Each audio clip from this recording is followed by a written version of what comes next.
I call the world game now is an exercise that I have been following through for a great many years. Can you hear me in back all right?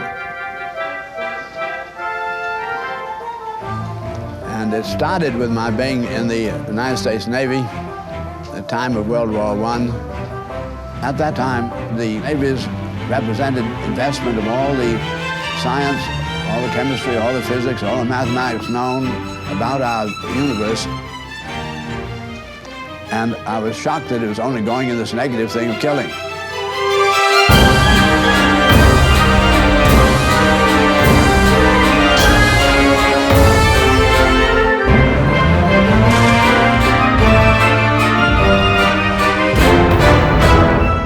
We had this extraordinary technology.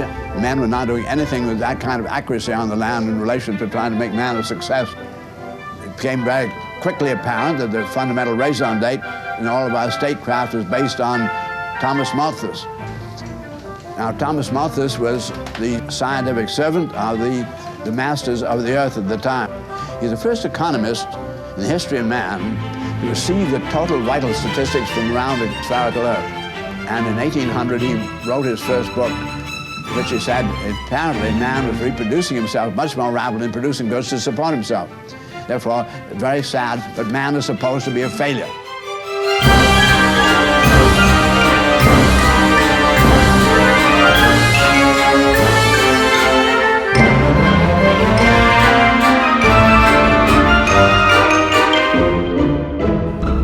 Shall we inform the whole world at that time being more than 90% illiterate and unable to then even read any information that was sent to them? Should we try to inform the whole world there's nowhere nearly enough to go around, we divide up evenly and all die slowly together? And that didn't seem logical to them at all. They said, what we can do is the following. All these people out here are ignorant of what we know about, and because they're ignorant, they think they have some hope. And we know they don't have hope, most of them. Why eliminate their hope? They're going to die, poor characters, and you might just as well let them die in ignorance. And ignorance and hope. This is the kindest thing to do. And that's exactly what they did do.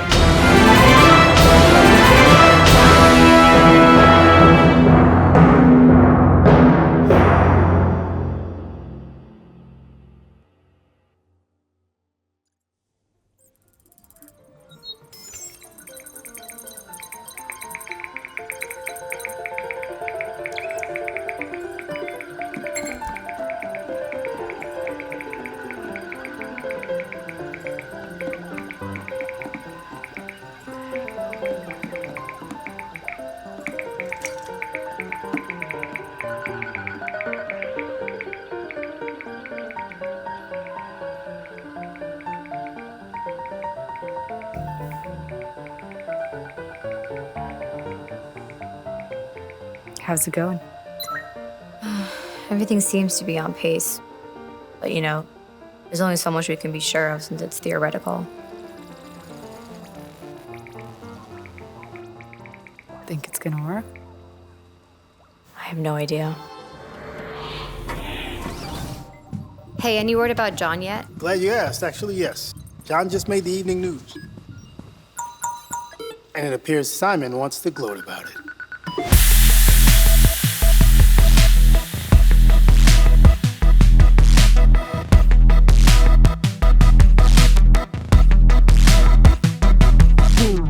They call themselves Concordia, after the ancient Roman goddess of harmony. The pro-revolution hacktivist group, world famous after a decade of subversion, suffered a major blow this week with the capture of leader John Taylor.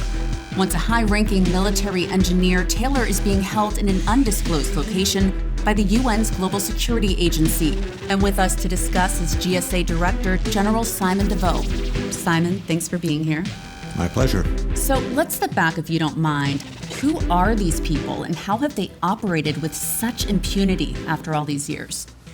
Concordia was formed by a group of cyber warfare experts that defected from their military positions around 2050. And in the process, a great deal of classified information and advanced technologies were stolen. What kind of technologies? Mostly communications, cloaking, encryption, surveillance. hence why they remain so elusive. But the GSA's core concern is the theft of some highly experimental warfare technology, advancements in biochemistry and molecular science that have dramatic potential for large-scale harm. Aside from all the hacks, leaks, and other things that have made them so famous.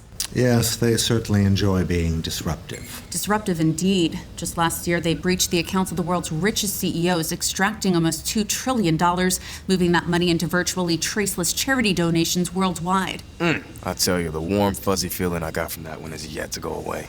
Delicious. Before that were the notorious email leaks revealing major Wall Street firms had lobbied CIA, MI9, and Mossad to help gain monopoly control of rare earth metals in Asia. Yeah, too bad it didn't do a damn thing. Corporate terrorism just gets worse. Exposure media does very little these days. It just sets a tone. And in 2054, they jammed both Chinese and American defense systems during the Saudi annex crisis, disabling thousands of warheads, a move Concordian sympathizers claim might have stopped World War III. And speaking of sympathizers, what do you make of the support legions of followers worldwide? Troubling, but I get it. Lots of problems out there. The food, water crisis, refugee migration, automation-driven unemployment, serious ecological decline. I get it, and it's natural to be angry. But anger doesn't solve problems or justify unlawful acts. This Robin Hood savior appeal of Concordia is just an immature fad. A passing trend. I think so. As cinematic as the idea is of Concordia, the radical yet benevolent protagonist fighting for their utopian revolution against the evil establishment, last I checked, this is reality, not a movie. Seems that way. So I encourage people to regain trust in our time-tested institutions and democratic process, not tear it all down as Concordia would like to see. Now, in regard to John Taylor, I understand you once worked together. Starting in Special Forces, yes. I even considered him a good friend at one time. Have you had contact with him since his capture? Not yet. But I must say, I am very much looking forward to speaking with my old associate. So are we, Simon. Well, I wish I could be a fly on the wall for that. Thanks for being here, Simon. Always a pleasure. So can I get anything before we get started? I think I'm good. All right, feel free to take a seat. How are we doing on tech? Almost there. All right, well, let's go ahead and roll for basic info, and we'll tweak it as we go. Sound? Speed. And rolling. All right. So please go ahead and introduce yourself and state your work. My name is Malikan Soyinka, and I'm a professor of history at Columbia University. My specialty of interest surrounds what most historians call today the Great Transition, that period of time between the 21st and early 22nd century where global society underwent a rather spectacular social revolution. That's a good question. I guess time will tell. All right, let's inch into this. Please state your name, vocation, and how you found interest in economics. I'm Cynthia Flores, and I received an interdisciplinary degree in systems ecology and economics from the University of Cape Town, where I also now teach. I guess I would start by saying that I can't think of anything more relevant to the character of society than its economic foundation. Hello, I'm Alenia Demir, and I teach epidemiology at the University of Istanbul. Epidemiology is the study of public well-being, or what one could call population-level phenomena, specifically the distribution of physical and mental health across society. With respect to your documentary, I would say the period before the Great Transition likely marked the most unhealthy and unstable period in human history. So am I looking at you or the camera? At me. Got it. Whenever you're ready. I'm Vivian Marcella, and I'm a sociocultural biologist, which simply means I try to better understand the synergies that mold human behavior, and by extension, culture. I joined the Center for Behavioral Studies in Oslo in 2115, and I continue to try to make sense of this lovable mess we call humanity.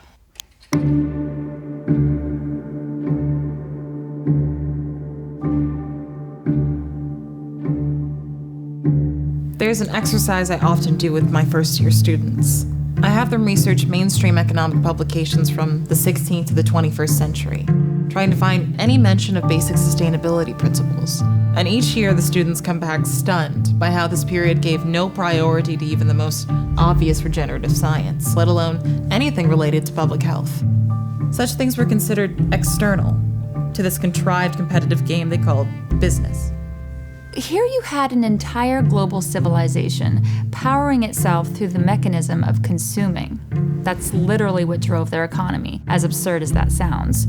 And the more people bought and consumed, the more demand for jobs, hence more circulating purchasing power to, again, be spent on consuming. Endlessly and viciously repeating. That was the economic system back then. And to think any part of that would be workable in the long run on a finite planet is pure lunacy. To make matters worse, the system was rooted in strategic human exploitation, which structurally ensured large wealth and power differences between groups. And the long-term cultural result was very poor social integrity. Racism, xenophobia, sexism, and other forms of bigotry were an inevitable side effect of this kind of social system, ultimately rooted in class stratification, otherwise known as socioeconomic inequality. And when you put it all together, you realize a deep social pathology. A pathology that not only severely limited human potential, actually bringing out the worst of our biological and social nature, but one that was blindly pushing civilization toward oblivion due to accelerating ecological decline and systemic human conflict. By the time we reached the 21st century, the consequences of all this weren't subtle. We're talking massive global inequity and poverty, relentless worldwide conflict, endless power abuses and systematic oppression, not to mention the near irreversible decline of all life support systems. And while it seems obvious to us today, you have to understand the kind of indoctrination that occurred back then. The culture was so conditioned by the dominant worldview, they just couldn't recognize the flaws inherent to the structure of their society. So by force of this, they engaged in very superficial activism, centered around political institutions that really were just a parody of themselves. Attempts at social change were deeply fragmented in focus because people's understanding of cause and effect was so shallow. So the whole thing just became a spectacle, an endless blame game between groups. Their so-called democratic process centered not on actual policy, but around these political institutions that seemed to vaguely represent such policy. A true democracy, as we now know, allows for public consensus on actual issues, not the appointment of representatives to make those decisions for them. That's not really democracy at all. That's simply a watered-down version of authoritarianism, voting for kings and queens. And to add insult to injury, because society was rooted in this business system of property and trade, everything was for sale. People loved to argue about moral lines and ethics, but the fact was, politicians, and hence policy, was just another commodity to be bought and sold. So inevitably, those who did end up with true social power were the ones with the most wealth. That wasn't a corruption, that was simply the nature of the system. And needless to say, this business power subculture was certainly the least likely to want to change the very system that had so disproportionately rewarded them. And as science and technology increased efficiency, creating higher material standards of living in general, the lack of human rights progress and the anti-democratic nature of society became increasingly masked. People's dignity and integrity were bought off by gadgets and toys and addictions, feeding a materialist fetish that so distracted the minds of many. And I often ponder all this, trying to put myself in the shoes of the average person back then, especially in the more affluent and highly unequal regions, such as the United States of America. And it really makes me shudder. People stuck in traffic, piling into these office prisons to push paper around, engaging meaningless occupations that wasted far more energy and wealth than they created, so they can continue buying these things they don't need, elevating their artificial status and so on. It's like a bad horror movie.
If there's any historical through line that reveals how important a system-based worldview is, both in understanding society and knowing how to change it, it's the long history of slavery and human exploitation. You can't have a society that's based upon hierarchical power and specialized labor, where people are seen as economic tools to be used strategically for another's differential gain, and ever expect high moral integrity. Consider the function of cost efficiency. Cost efficiency is about trying to save money on production in order to maximize profit upon final sale. It's at the core of the basic gaming strategy that's required in market economics. And that simple incentive, the principle of seeking to reduce input costs to maximize output gains, is at the root of thousands of years of human slavery in one form or another. Whether indentured servitude, bonded labor, chattel slavery in earlier times, to human trafficking and debt-driven wage slavery in more modern times. And the point to make here is that this kind of framework was so normalized by the turn of the 21st century, a period, by the way, that had more slaves in absolute numbers than any time in human history. The average person still didn't see the connection. They had been conditioned by these mythical free market ideas, arguing that because people could now choose which area of the economy to submit their labor to, choose which company to be subordinated, or perhaps get the capital and start their own company, and then choose who to exploit for their own personal advantage. Somehow coercion just no longer existed. That was the illusion.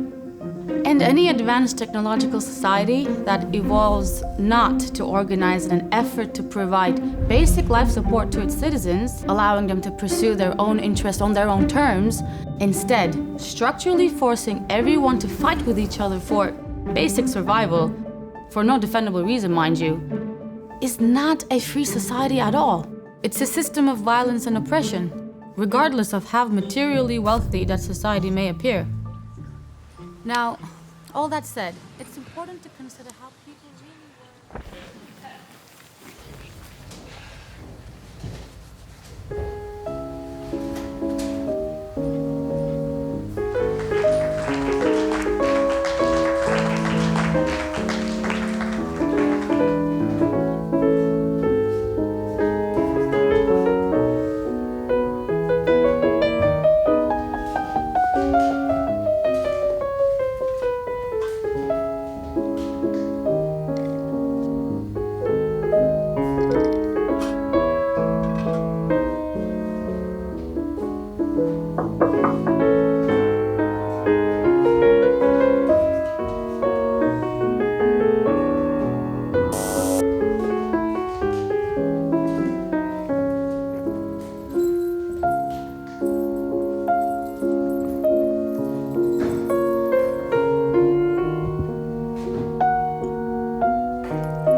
You have meddled with the primal forces of nature, Mr. Beale.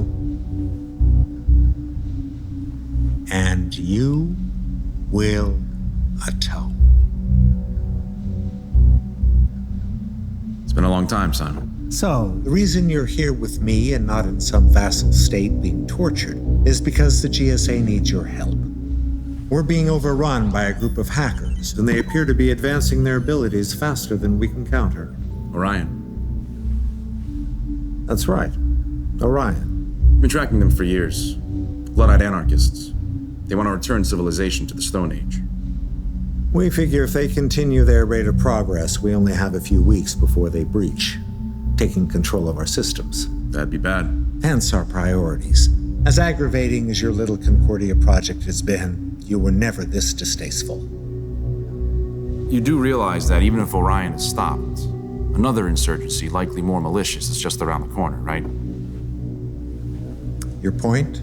My point is one way to measure the integrity of a society is by how many outliers it creates. Violent criminals, inner-city gangs, serial killers, mass murderers, terrorists, to now this lovely hacker dystopia you've inspired. You have a systemic problem, Simon, and it's only going to grow. You're looking through the wrong lens, John. And unlike the past, the outliers now have exponentially advancing technology.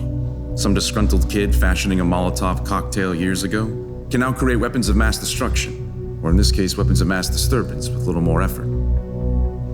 Again, you're looking through the wrong lens. No one ever said the natural course of humanity was going to be pretty. So it's natural for humanity to flirt with its own destruction? And increasingly so? Because that's where all this leads. Since the dawn of civilization, those with the most advanced tools are the ones who set the stage. From the rock, to the sword, to the gun, to the bomb, to AI. A sociological law of nature rooted in our evolutionary psychology. And if this race happens to lead to destruction, well, such is the natural course. Only human conceit assumes otherwise. I see you haven't lost that charming nihilism. Drink. No. And it's not nihilism, John. It's realism. Conflict is what makes the world go round. And whomever wins defines the course.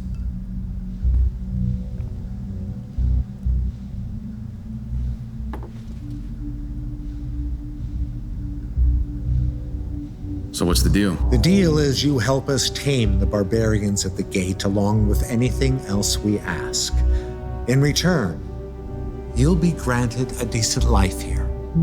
This ship might be a place of work, but it's also a self-contained city. We go back a long way, John.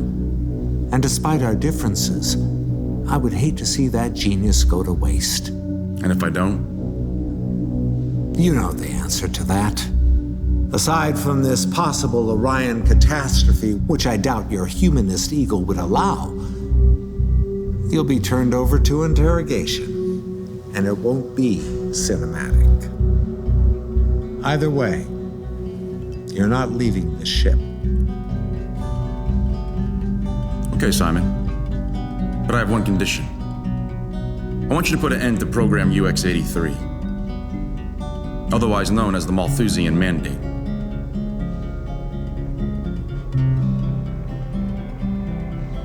If you knew about the mandate, why hasn't Concordia leaked it? Never had a complete picture. And what do you think you're missing? Good question. We find it cryptically mentioned in documents related to the GSA's control programs. It appears the mandate was employed in the death of at least 20 million last year alone. How this is occurring and why is not clear. So why don't you enlighten me?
So you wrote a book called The Neolithic Maladaptation, which focuses on the nature of culture before the Great Transition. Can you clarify what you meant by this title? Sure. So, I think the defining question of civilization is what characteristics enable us to survive and prosper, sustainably and peacefully, over generational time. Thousands of years ago, upon the advent of agriculture, the Neolithic Revolution, we found ourselves in a new social arrangement, a new structure, one that would later prove to be highly incompatible. Not only incompatible with the habitat, inherently unsustainable since the economy literally required consumption and growth, but also incompatible with our very social nature. And long story short, humans are simply not meant to exist in an economically stratified society if the expectation is high levels of public health and peaceful coexistence. It's always interesting to review the work of mainstream scientists at the turn of the 21st century, as they desperately try to convince themselves that a competitive, exploitative, vainly status-seeking mindset was an inalterable expression of human nature. When the fact is, our genes, our biology, and how the environment interacts with our evolved selves allows for a vast range of orientations with narrow self-interest, greed, merely part of that range. If we've proven to be anything, it's adaptable. There's certainly no blank slate. We're not infinitely malleable. But it has been grossly underestimated historically just how wide our range of adaptive potential really is. And what most determines which behavioral traits will define a society's culture is its social structure. Or more specifically, that structure's economic basis, the method by which we must survive. If that structure rewards competition, dominance, and narrow self-interest, then the culture will predominantly express those values. If it rewards collaboration, empathy, and pro-social concern, the resulting culture will predominantly express those values. For the majority of human history, before the advent of agriculture, we lived in non-hierarchical, non-competitive social arrangements. Why? Because the economic basis of survival actually incentivized sharing and collaboration and not the opposite. So, what I mean by maladaptation is while humanity did successfully adapt to the survival requisites born from the Neolithic Revolution, the resulting social structure, the system that became codified, proved maladapted. The economic system was simply incompatible with what was required for humanity to be sustainable in the long term, failing our need to integrate properly with the ecosystem, while limiting our ability to coexist peacefully with each other. And by the time of the Industrial Revolution in the 19th century, these flaws were rapidly coming to the surface. Conditions had changed, and if it wasn't for our dramatic transformation to break out of that system, there is little question. Society would have seen total ecological collapse combined with catastrophic global war. So, it must be difficult to look back at that time, given what we know now. It seems like things should have changed much sooner, right? Sure. But it reveals that as much as we'd like to believe we're rational, objective beings, we're actually bound by deep social vulnerability. We are social beings first, and intellectual beings second. What you see back then is a kind of mass hypnosis that paralyzed society, keeping people short-sighted and fearful, prone to conform to the values and practices of those who happen to be winning in the contrived economic game. One glance at the media from back then gives it all away. Status posturing, people obsessed with appearing affluent, accomplished, loved, famous, beautiful, all a kind of pathological emulation of those of high socioeconomic status, billionaires, celebrities. As one notable philosopher stated long ago, it is no measure of health to be well-adjusted to a profoundly sick society. So, once again, it all begs the question, what actually defines success in the human condition? What kind of culture is most optimized to sustain itself over time, while of course being happy and stable? And while there's plenty to learn, we do know what doesn't define it. The excessive, materialistic wealth and status-driven neurosis, so characteristic back then, has literally zero positive relationship to long-term species sustainability and optimized public health. In short, the values were dead wrong. And not to sound mean, but if I were to resort to derisive status labeling common to that period of time, there's no question that the greatest failures were the ones who owned mansions, drove overpriced cars, were luxury jewelry, maintained extremely lucrative yet completely meaningless occupations, while hoarding great wealth. What kind of sad, insecure creature needs to flaunt such excess, clearly signaling opposition to other people's well-being? True success is reinforcing harmony, balance.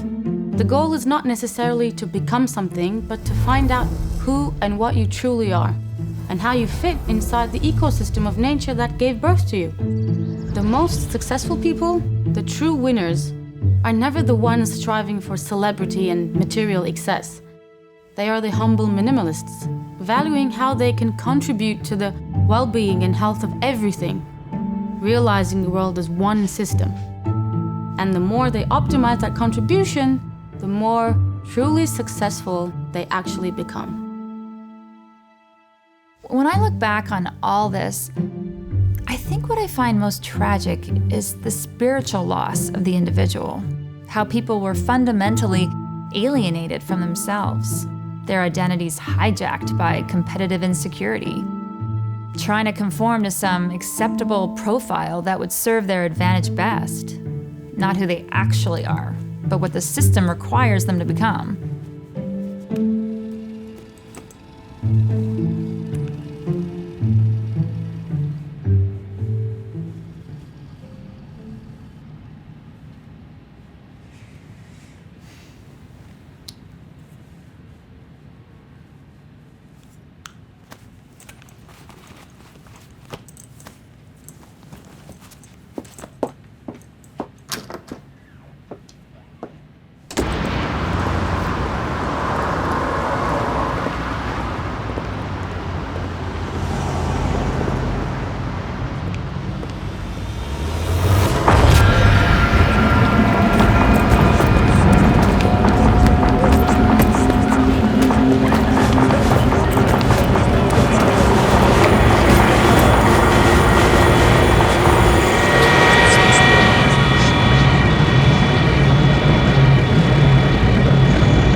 Selects her own society, then shuts the door to her divine majority present no more. Unmoved, she notes the chariots pausing at her low gate.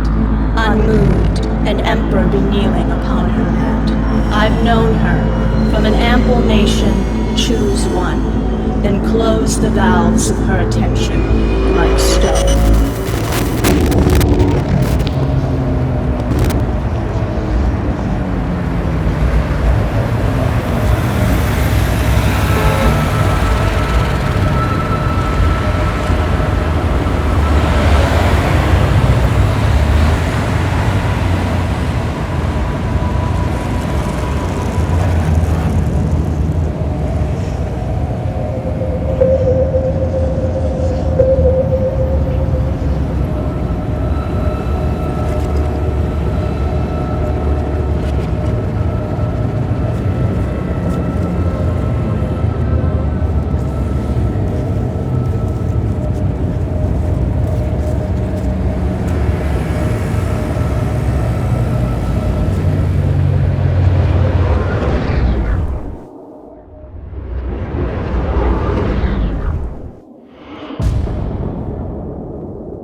Let me ask you, John, what do you think the greatest form of social control is?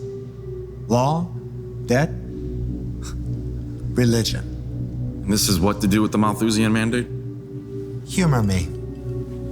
I don't know. How about socialization? People policing each other? A properly tuned culture does regulate itself, yes. We've had the same training, Simon. I'm just as aware of what shapes psychology as you are. Yeah, see, I'm not so sure. I don't think we'd be in this situation if that was really the case. You mean because I actually believe the world can change? A child's born, biologically programmed to adapt to its environment. It grows, inching through formative years, shaped by the traditions and beliefs of culture. Institutional education introduces structure, creating comfort with authority, regimentation, status. Nurturing social schema. And a fundamental insecurity, forged by a deeply unequal world. A world of sanctioned indifference, where compassion is weakness and domination is virtuous. What survival requires. In the current arrangement, sure. And this early sense of insecurity has a unique effect. Once childish tendencies we humans are supposed to grow out of, attention-seeking, spoiled self-interest, manipulativeness, bullying, competition, become ingrained, maturity stunted, setting the stage for yet another disciple in the cult of narcissistic individualism. Poetic. By the time higher education is reached, formalized academia, the stronghold of the status quo, where natural curiosity may remain, is now further constrained by specialization, myopic focus, detached from the pursuit of knowledge, existing only for the sake of commercial utility. To define their product. And ultimately their identity, becoming little more than yet another agent of trade, a civilization reduced to the goal of endless striving, to sell something to someone else. The world is a business, Mr. Beale. And so the cog turns. Well, in those fleeting moments, economic stress does subside. When the shackles do come off, existential turbulence blooms as they desperately search for some kind of deeper meaning in the daily grind.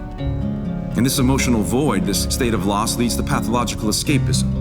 Distraction and self-medication become the hobby. So they turn to their screens, windows of projected normality, equating freedom with the unattainable delusions of wealth, fame, honor. While constantly being reminded that they are the authors of their own misery. And success can only be a matter of winning versus losing. Since the vast majority will no doubt lose, they live vicariously. If their sports team wins the game, so do they. If their country goes to war, they wave their flags as if they were at war, while following their celebrity heroes, feeling as though somehow that success mirrors their own. And when that doesn't work, they move inward, seeking self-help retreats, therapy, medication, illicit drugs. Anything to avoid the identity crisis. That the society they mirror just might be deeply flawed. So the masses remain complacent, short-sighted, bigoted, primitive, delusional. Manageable. No conspiracy required. Viable systems regulate themselves. Viable? You see how this is sustainable. No conspiracy required. Viable systems regulate themselves. We just picked up the signal. Now there's one thing you missed in your monologue there.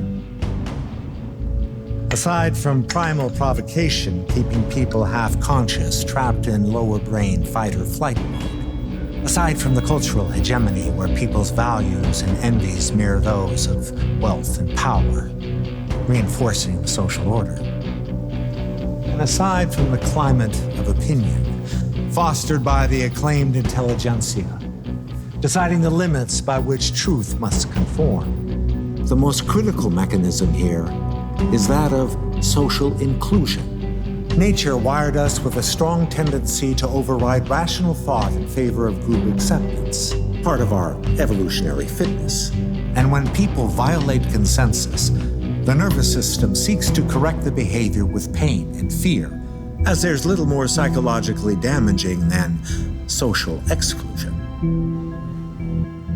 To be ostracized, Ridicule, stigma, loss of reputation, which could also mean loss of employment, income, loss of survival.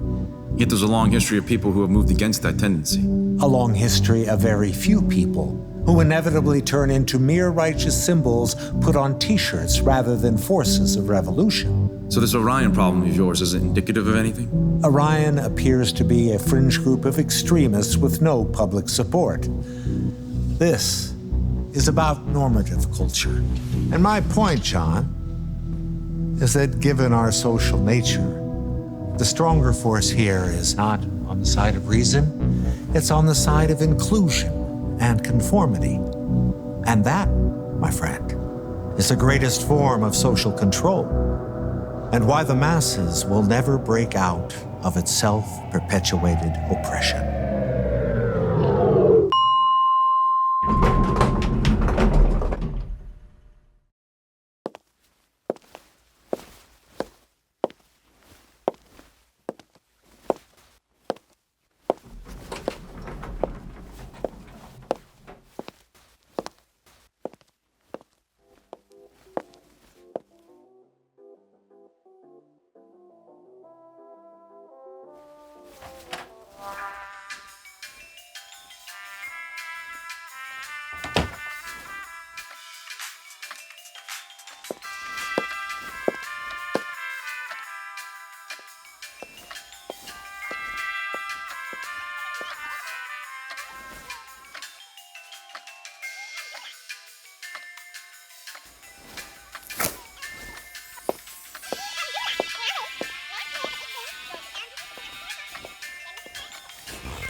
Come with me, my dear. It's time we re-examine this reality. So I understand there's been a fail and you're back for sale. To no avail since we're bound, locked, overstocked. An endless scheme, the industrial machine, the unemployed, destroyed, and forever void. This earthly sphere that we commandeer now only is causing the machine of fear. Witness the human abyss of aimless wants and vain appeals. So we'll start with a consumer monstrosity, this indifferent acquisition for a status position. The wall-to-wall mall, now we see, built to fortify our culture of insecurity. Such are the means by which commercial extremes explore such a nature for material needs to sad feeds. A neurotic appeal, social exclusion, confusion, fueled by an elitist sense of Machiavellian delusion, Darwinistic plight, an endless fight to oppress the poor and reward those with more class war. Now that's what's in store. So take a pew and bow to the altar of the money god, the success facade. But rest assured, if you grant an employment stay, in time it'll be automated anyway.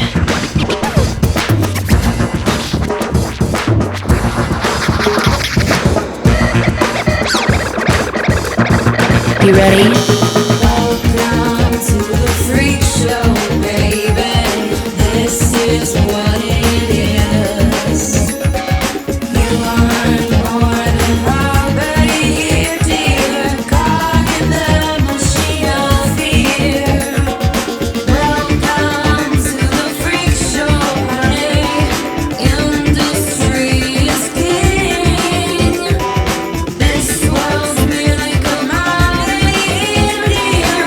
purpose built for the insincere to profiteer off humanity's most primal fear. So you see, 23, the world that we inhabit's an atrocity, a global condition of submission, attrition, ammunition to destroy by whatever ploy. This democracy, a plutocracy, will not be stopped by the public's idiocracy.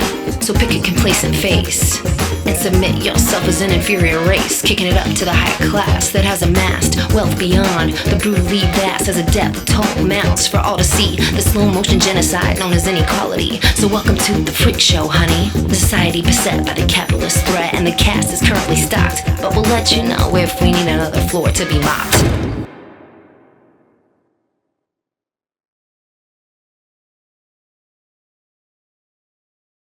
So earlier something was said to the effect that humans are not designed to exist in an economically stratified society.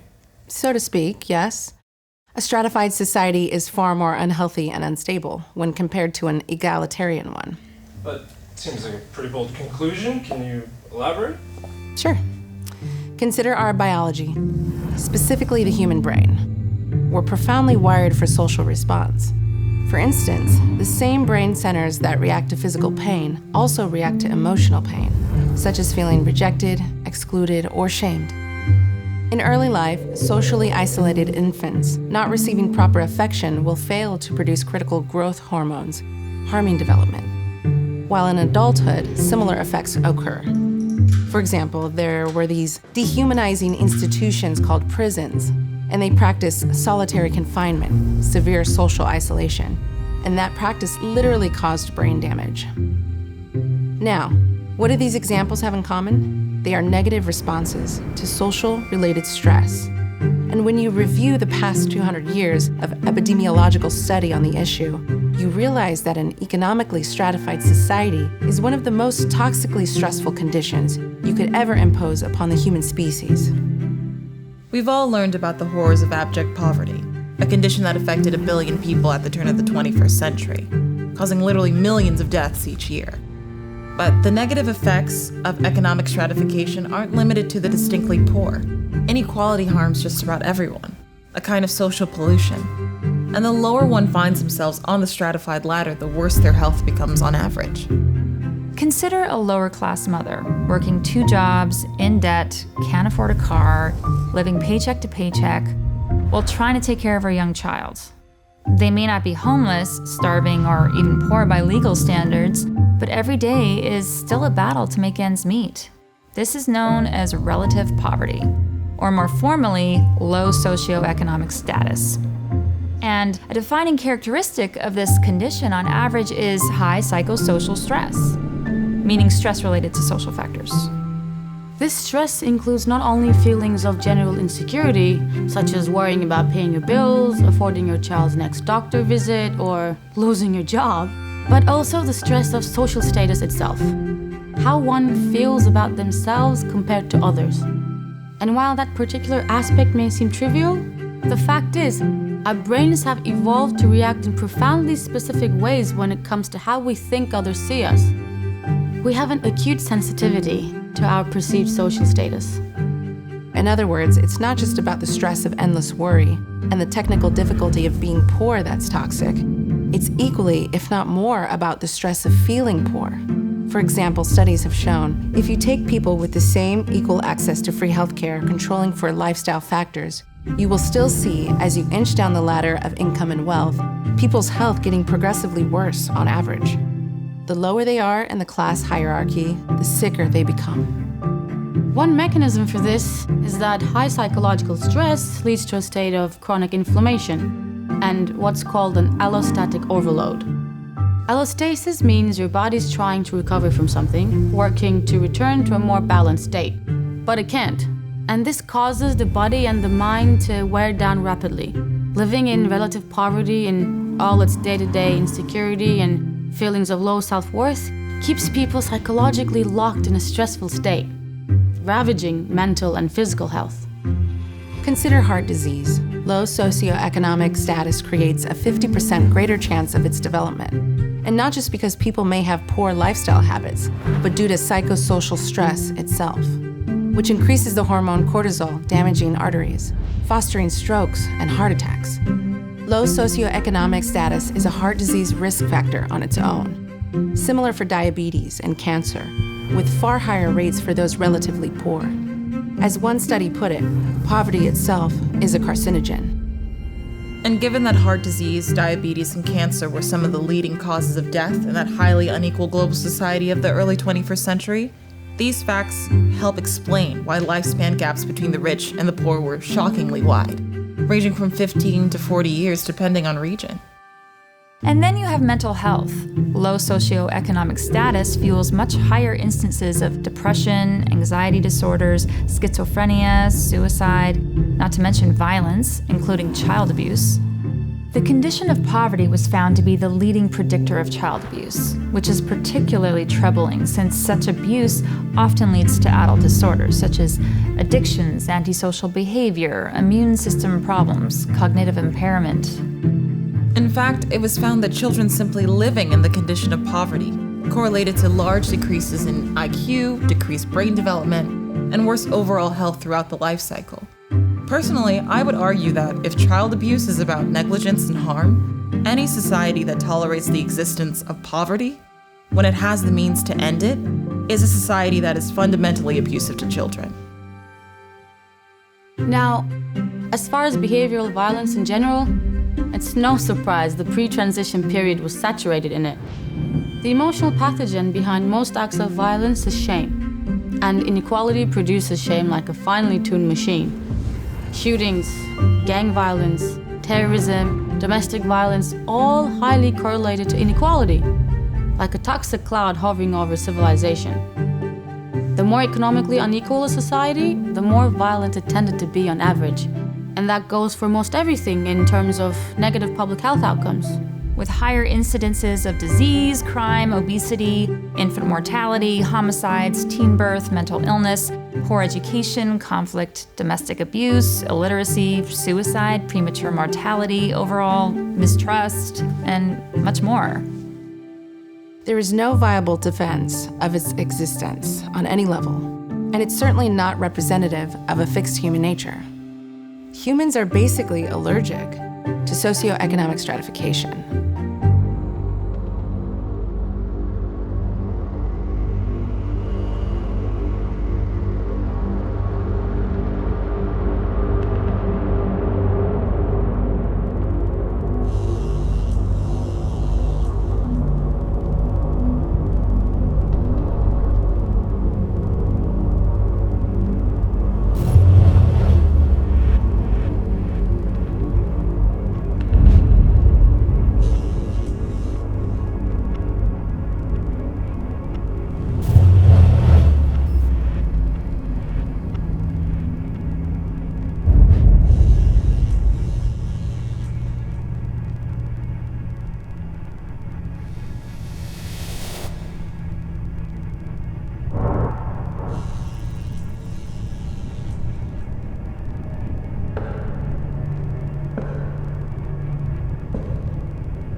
So how's this supposed to happen exactly? I'm not sure.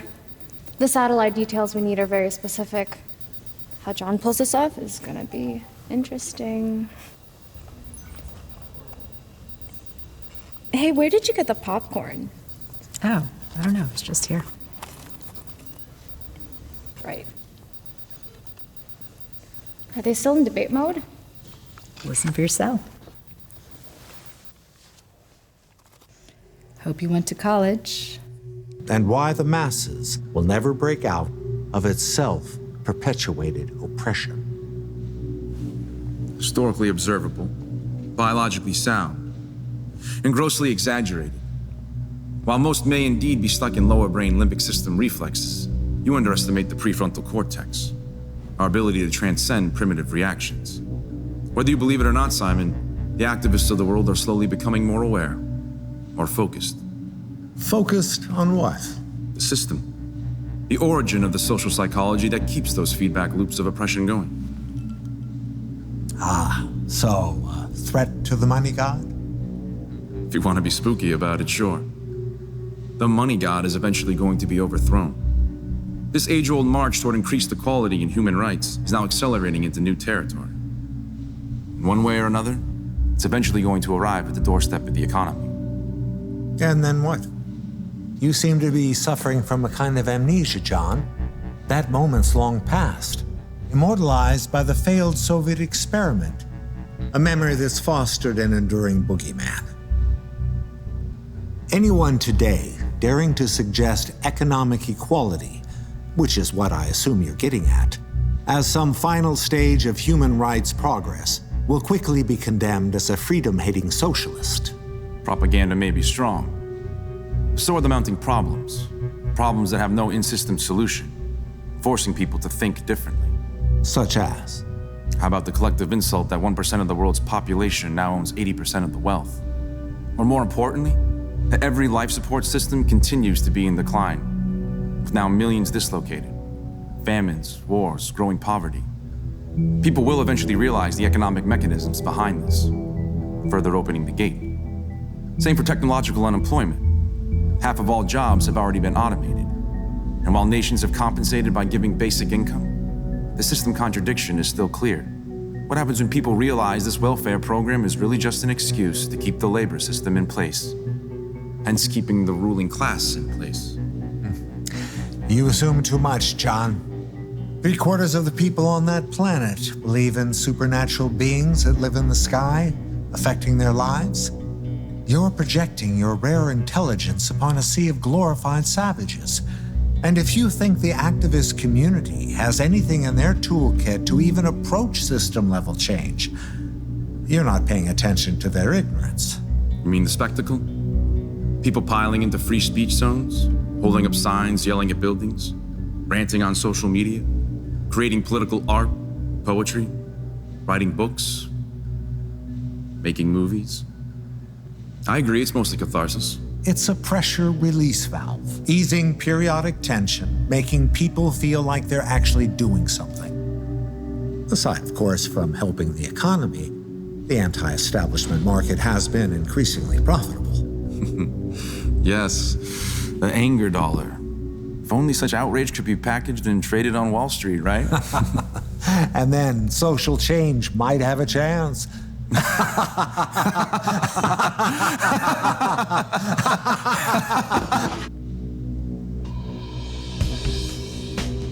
But catharsis aside, John, the real issue is hope. Activism today is a hope industry. Take Concordia. It's been irritating, and I'm certainly bothered by the technology you have, but your actions have posed no true threat.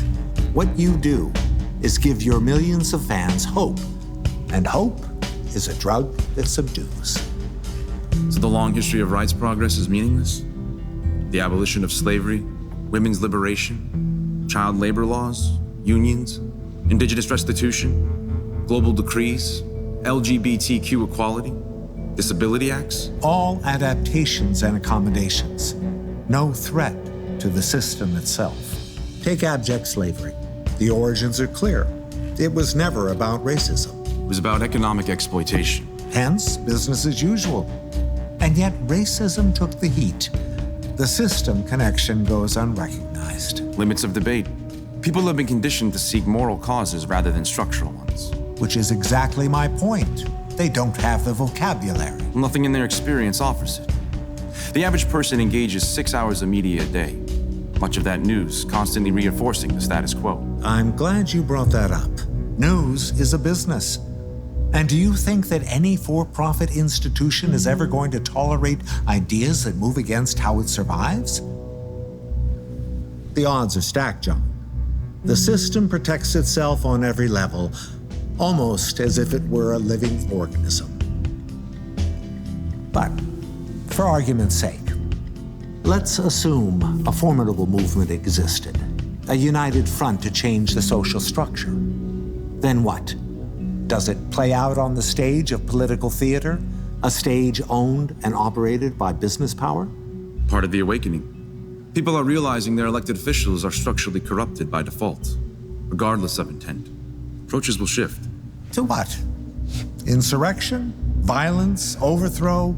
A French Revolution? Possible, but certainly not inevitable. A critical mass large enough to stop the machine in its tracks is really all that's needed. You remember George Orwell? Of course. He observed something interesting in this endless battle between the haves and the have-nots.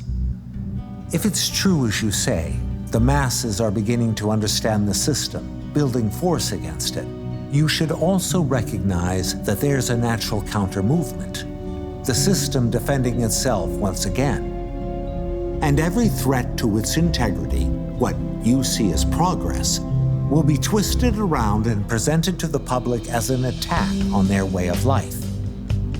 Those outliers that you spoke of, the terrorists, gangs, criminals, mass murderers, insurgencies, hackers, the Orions, the Concordians, all empower the system in the end, providing excuses to further tighten things down.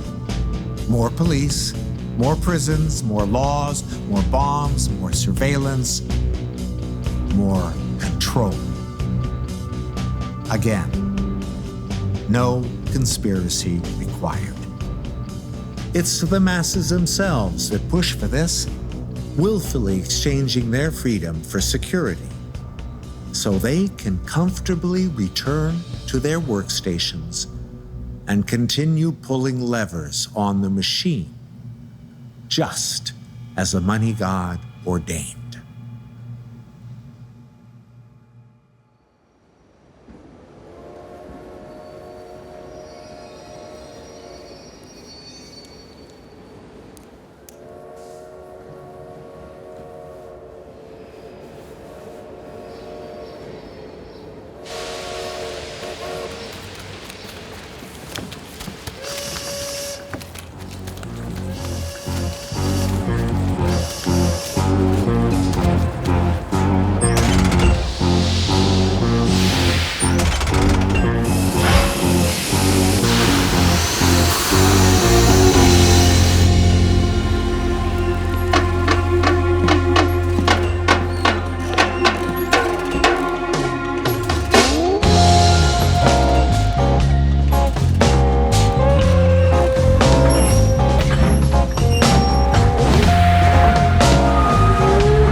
In the end, it wasn't the so-called communist, socialist, anarchist, or whatever counterculture group that posed the most serious argument for the Great Transition. It was the environmental scientists.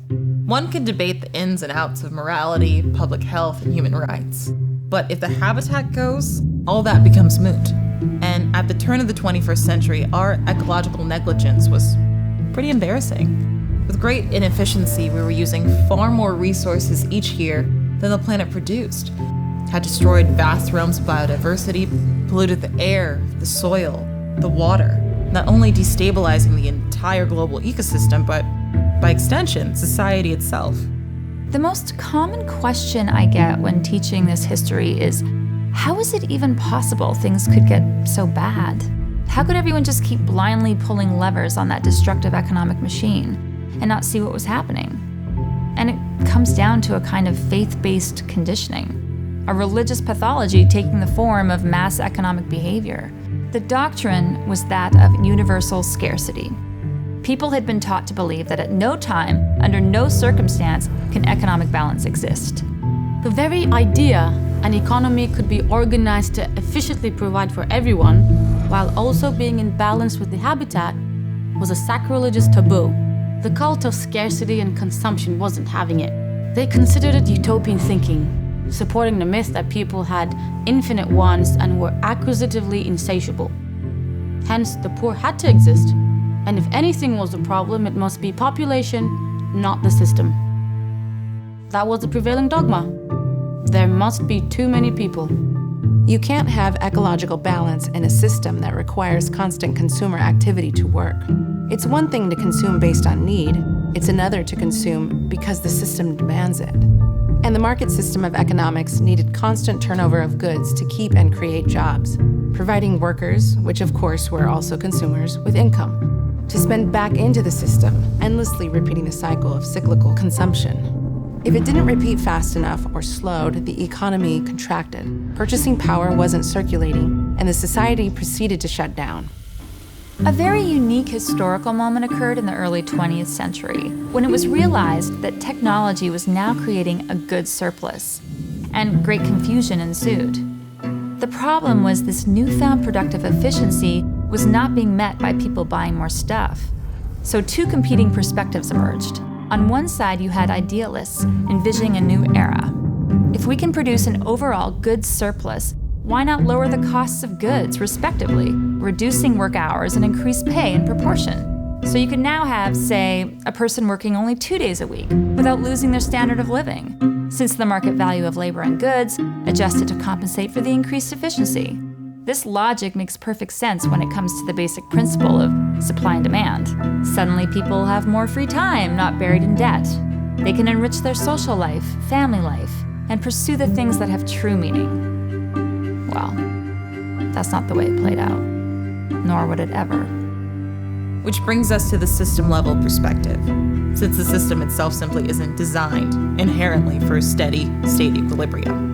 Market economics is predicated on a more is better ethic.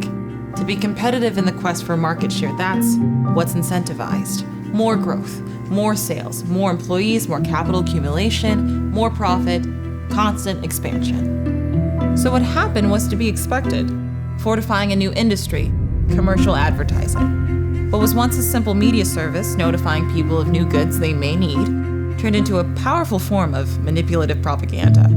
In the later stages, companies spent more money on advertising than they did on research and development. What advertising does is abuse our social nature by making people feel like they're missing out. They're not good enough without this, they're lower in status without that. They feel excluded from others if they don't own something. And as pathetic as all that sounds, it had a profound effect on society, with everyone keeping up with the Joneses, and a hideous feedback loop. And the result, as industrial productivity still continued to rise, people worked more than ever, had less free time, were in staggering amounts of debt, and arguably had a lower standard of living when you actually account for human happiness and the level of stress people endured, all to keep the economic machine moving. One thing that's really interesting in all this is that the economic system back then embraced a fantastic paradox. So here you had a model, that defended itself by the assumption of universal scarcity, forcing competition, oppression, exploitation, poverty, and so on, while at the same time, the entire machine needed infinite consumption to work. Think about that for a moment. How do you justify these harsh outcomes of assumed scarcity when the system itself disregards the idea entirely, when it comes to the very mechanics that make it work? And the bottom line is, this wasn't an economy at all, by definition. It was an anti-economy, with human beings functioning like cancer cells, eating the earth alive. In systems theory, this is known as a positive feedback loop. Don't let that word positive confuse you, as there's nothing positive about it. It means there's nothing working to balance system behavior to its regulatory environment. That environment, in the case of economics, is a finite planet with a delicate ecosystem. If respect for scarcity was taken seriously, the goal would be to focus on efficiency, working to reduce resource use, reduce waste in the process of meeting human needs. Manifesting, of course, a culture that's mature enough to understand the boundaries of its own existence.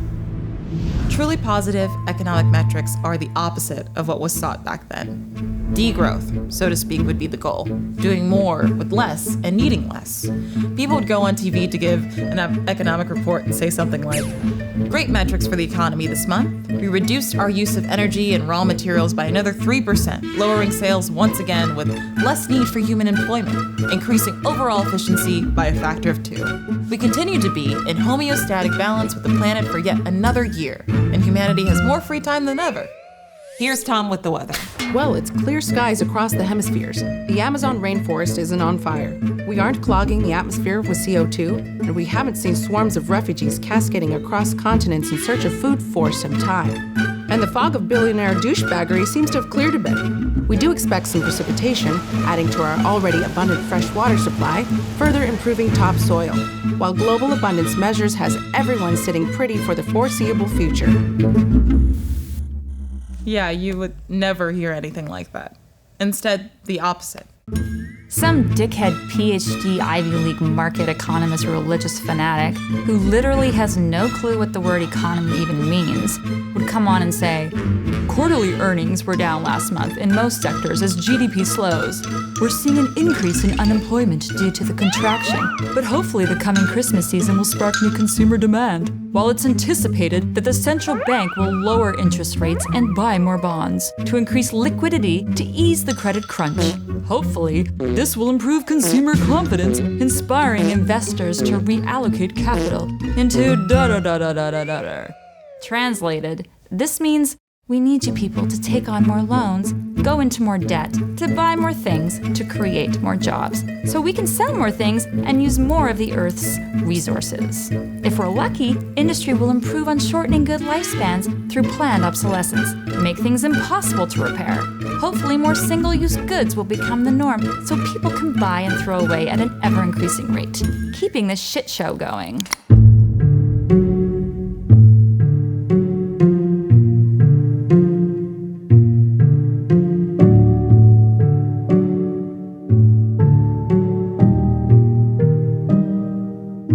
So I want to shift gears here a bit and ask you about your work in group identity, specifically how it relates to economic conditions. Well, like everything is complex. As we talked about earlier, our social nature can get the best of us, and we have some interesting evolutionary wiring when it comes to groups. Us and them, in-groups and out-groups, and perhaps what's most unique is what defines an us and what defines a them is subjective and culturally dependent. If you grow up only being exposed to people who look like you, and then you're exposed to those that don't, your brain tends to fire with apprehension. But the same thing also occurs with something even more trivial, like baseball caps. You show people who like a certain team photos of that team, and then throw in a photo of an opposing team member, the same thing occurs. So for whatever evolutionary reason, we have a propensity to divide society up and make judgments. And there is no value in it whatsoever. It's just dangerous baggage. And before the Great Transition, because the economy was fundamentally divisive due to its competitive nature, bigotry and group oppression was a huge problem. So you have the human species developing in pockets around the world with different environmental exposures, not only shaping appearance, such as color of skin, but also setting in motion cultural differences. And as these groups began to mix, it got very messy, which is why you see, especially by the 20th century, strong social movements by people trying to stop group oppression, at least on the legal and political level. The demand for gender, ethnic, sexual orientation, and creed equality was constant, with modest success given the fact society was still stuck in an economic mode based upon mutual exploitation, amplifying the tendency for group antagonism. But there was a side effect to all of this. Rather than seeking equality to neutralize the group identity problem, many chose to embrace it. They took what was an artificial construct imposed upon them and defined themselves by it. For example, someone descended from the African slave trade in America is only a black person via the construct of being called so. There is no such thing as a black person, just as there's no such thing as a gray person, just as there is no such thing as a white person. These are all social constructs that have been invented to artificially categorize people. And the same applies to culture. Just as there is no such thing as a white person, there is no such thing as an Italian person, or a Buddhist person, or an Irish person, or a Jewish person. It is one thing to have a valued practice, meditation, or sense of philosophy that inspires you and educates you. History is rich with beautiful traditions across many belief systems. Dogma aside, religion itself helps to serve as a kind of gateway into our spiritual and intellectual evolution. Finding meaning in meditation, or putting up a Christmas tree or lighting a menorah creates ritualistic connection that can have great personal meaning. But engaging Buddhist practice doesn't make you Buddhist. Being born from a bloodline in Italy doesn't mean you're an Italian, and going to church doesn't mean you're Christian. The moment you go from a person that enjoys the practice of something to saying, I am this or that, is the moment you draw dangerous lines through the species. Taking such pride in your ethnic, religious, or regional background creates an identity with the group by label, and it is fundamentally elitist and bigoted by nature. There is only one race, the human race, and within the confines of that fact, to separate yourself any further leads to absolutely nothing positive.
No, looks more like a wop.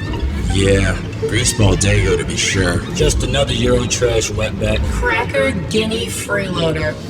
And look at those clothes. And Nancy Drew Becky wanna be Stacy. Looking for her Chad that never comes. No doubt a tree-hugging, dirt-worshipping feminazi. Soy boy beta cuckmag. A card-carrying, purple-haired, muff-diving, spook-loving, Self-righteous socialist pinker. coloring in her little book with her jungle bunny. Towelhead libtard comrades. Just to see a bleeding heart social justice warrior welfare queens. Boot-licking, anti-freedom, globalist, vegan red zombie. A communist snowflake cum dumpster. So just move back to Cuba with all the other crybaby, Progressive, leftist, Marxist Antifa utopianists.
break time?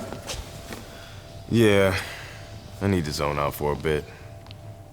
This final programming is melting my brain. What's this? Good question. Some old film by this guy, Joseph. It's like an abstract social commentary. I haven't quite figured it out. Looks pretentious. How's the great debate? That's what I'm going to find out. I'm sorry. I thought we were trying to save the world. Everything's ahead of schedule. And I can't do much more without the satellite coordinates. Plus, this is getting good. According to the script, looks like John's about to school Simon on the nature of hierarchy. Wait, how is it we're seeing both in the shot at once? The camera links to his eye. Audiences don't usually notice things like that. And besides, where do you see equality in the animal kingdom? No one's equal, John. And it'd be painfully boring if they were. Humans are diverse. Everyone has different capabilities, strengths, weaknesses, talents. The push for social equality and human rights is about how that diversity is understood. And you seem to think people should only be valued by how well they compete in the business game, as if the violent spread between the rich and the poor reflects objective human worth. John, I amuse myself with the notion of the money god because it isn't far from the truth. Some system has to exist to divide up a scarce world, and nature has spoken as to what that system must be. Those who reach the top of the pyramid deserve it, not because you or I think it's right, but because that's what nature's selecting for. So nature prefers sociopaths and psychopaths to guide the species? Because those are the dominating traits of the ruling class today. The system is as the system does. Is that what the Malthusian mandate's about? To then select out the poor and weak? We'll get to the mandate in a moment. I'm still bothered by your denial of the fact our social system reflects our true biological nature. And if this revolution you speak of did magically occur, it would just be a matter of time before the innate compulsion toward social dominance prevailed yet again. Deep down, John, the slaves don't want to be free. They want to be slave owners. Nice one. Too bad history paints a different picture. Power hierarchies have remained constant throughout recorded civilization. For perhaps the last 12,000 years, sure. You know as well as I do, before the discovery of agriculture, there was no such thing. 99% of human history has been egalitarian. I said civilization, John. Meandering hunter-gatherer tribes, chucking spears and eating grubs isn't civilization. How contemporaneous of you. Yet 20th century study of numerous hunter-gatherer tribes, those still surviving in remote areas, just as they did thousands of years prior, actually show socially rich cultures. Adult lifespans not far from ours, relatively peaceful and balanced with nature. No leaders, no group hierarchy, no inequality.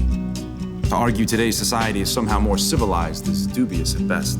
Well then, perhaps you can encourage all your enlightened followers to come together and live out their utopian fantasy in the Amazon jungle. You mean what's left of it? What hasn't been destroyed by the supposedly advanced culture that's ravaged the natural world into total decline in the name of infinite consumption and economic growth? And the point here, Simon, is hunter-gatherer cultures are evidence of human variability. Variability which contradicts your vague biological determinism. John, just because history shows a range of behaviors across time doesn't prove anything. The introduction of agriculture indeed changed the human condition because it triggered a dormant trait in our evolutionary psychology, a trait that wasn't expressed before. How? By the advent of economic surplus. Economic surplus. Resources and goods that could be stored, hoarded, stockpiled, owned, traded, controlled, leveraged for personal gain, a phenomenon that was impossible in hunter-gatherer reality. And it was that realization that sparked our now omnipresent drive toward dominance and hierarchy. I didn't know that. Genetic dormancy of an evolutionary expression needed an environmental trigger psychological drive that then morphs into complex oppressive institutions and structures. Compelling, intuitive, plausible. Too bad it's total bullshit. Old simpleton, pedestrian, biodeterministic conclusions that are nothing more than elitist projections. You think it's wise to insult me given this circumstance, John? And listen.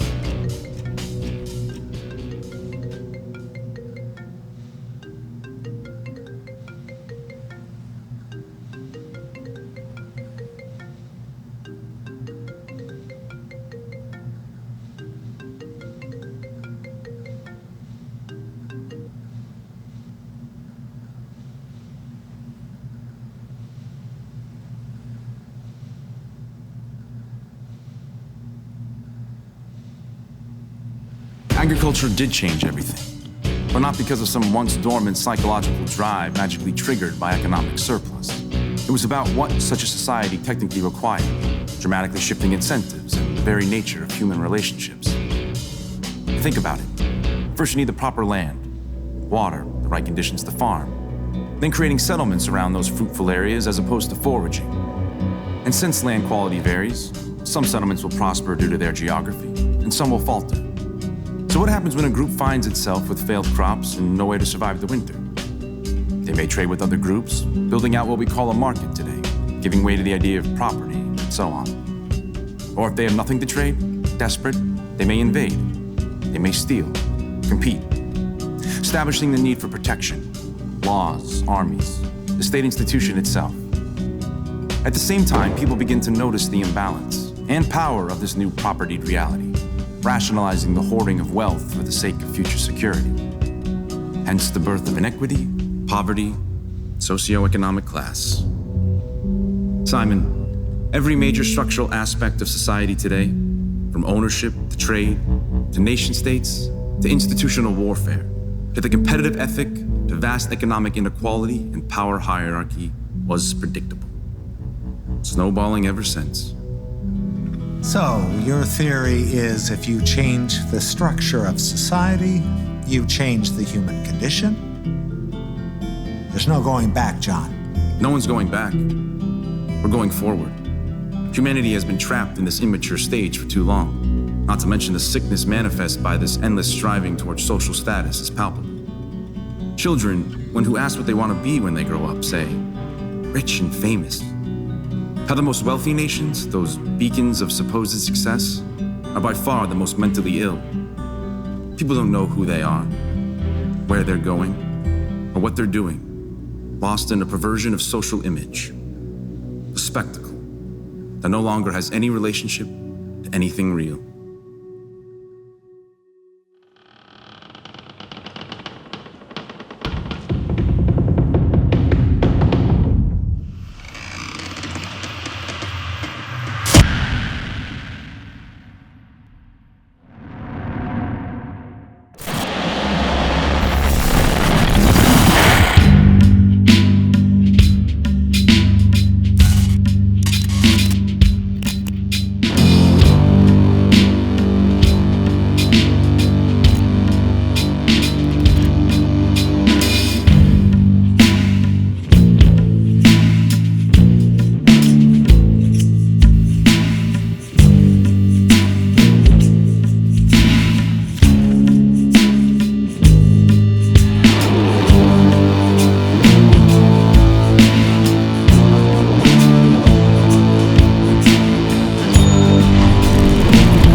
So I'd like to go back to the subject of inequality, but this time to understand the mechanics of the oppression, how the hierarchy was kept in place. Okay, let's start with money. Money was the infrastructure of the market economy, and how it was created and moved around was instrumental to lower class oppression. So you had these things called banks, and they had the ungodly power to make abstract value out of nothing.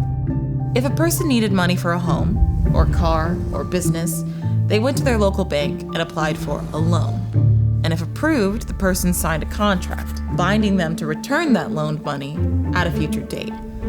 Though it's not really a loan in the sense of somebody lending out what they already owned. Contrary to what most assumed, banks didn't loan out money they actually had. They instead created new money in the form of credit, backed by debt. So, on one side, money represented a store of value people could spend, while on the other, it was a liability made out of debt. In other words, for every dollar that existed, there was also a debt of a dollar owed to some bank somewhere. That was how money was brought into existence, and when someone repaid the loan debt, the money then disappeared. That understood, any kind of service in that economy sought a profit. And in the case of a loan, that came in the form of a fee called interest. So the borrower not only had to eventually repay the loan, but also the interest charged as well. Imagine an island of 100 people. They decide to organize themselves through market economy. They plop a bank down, and each of them take a loan for 100 credits of money at 10% interest.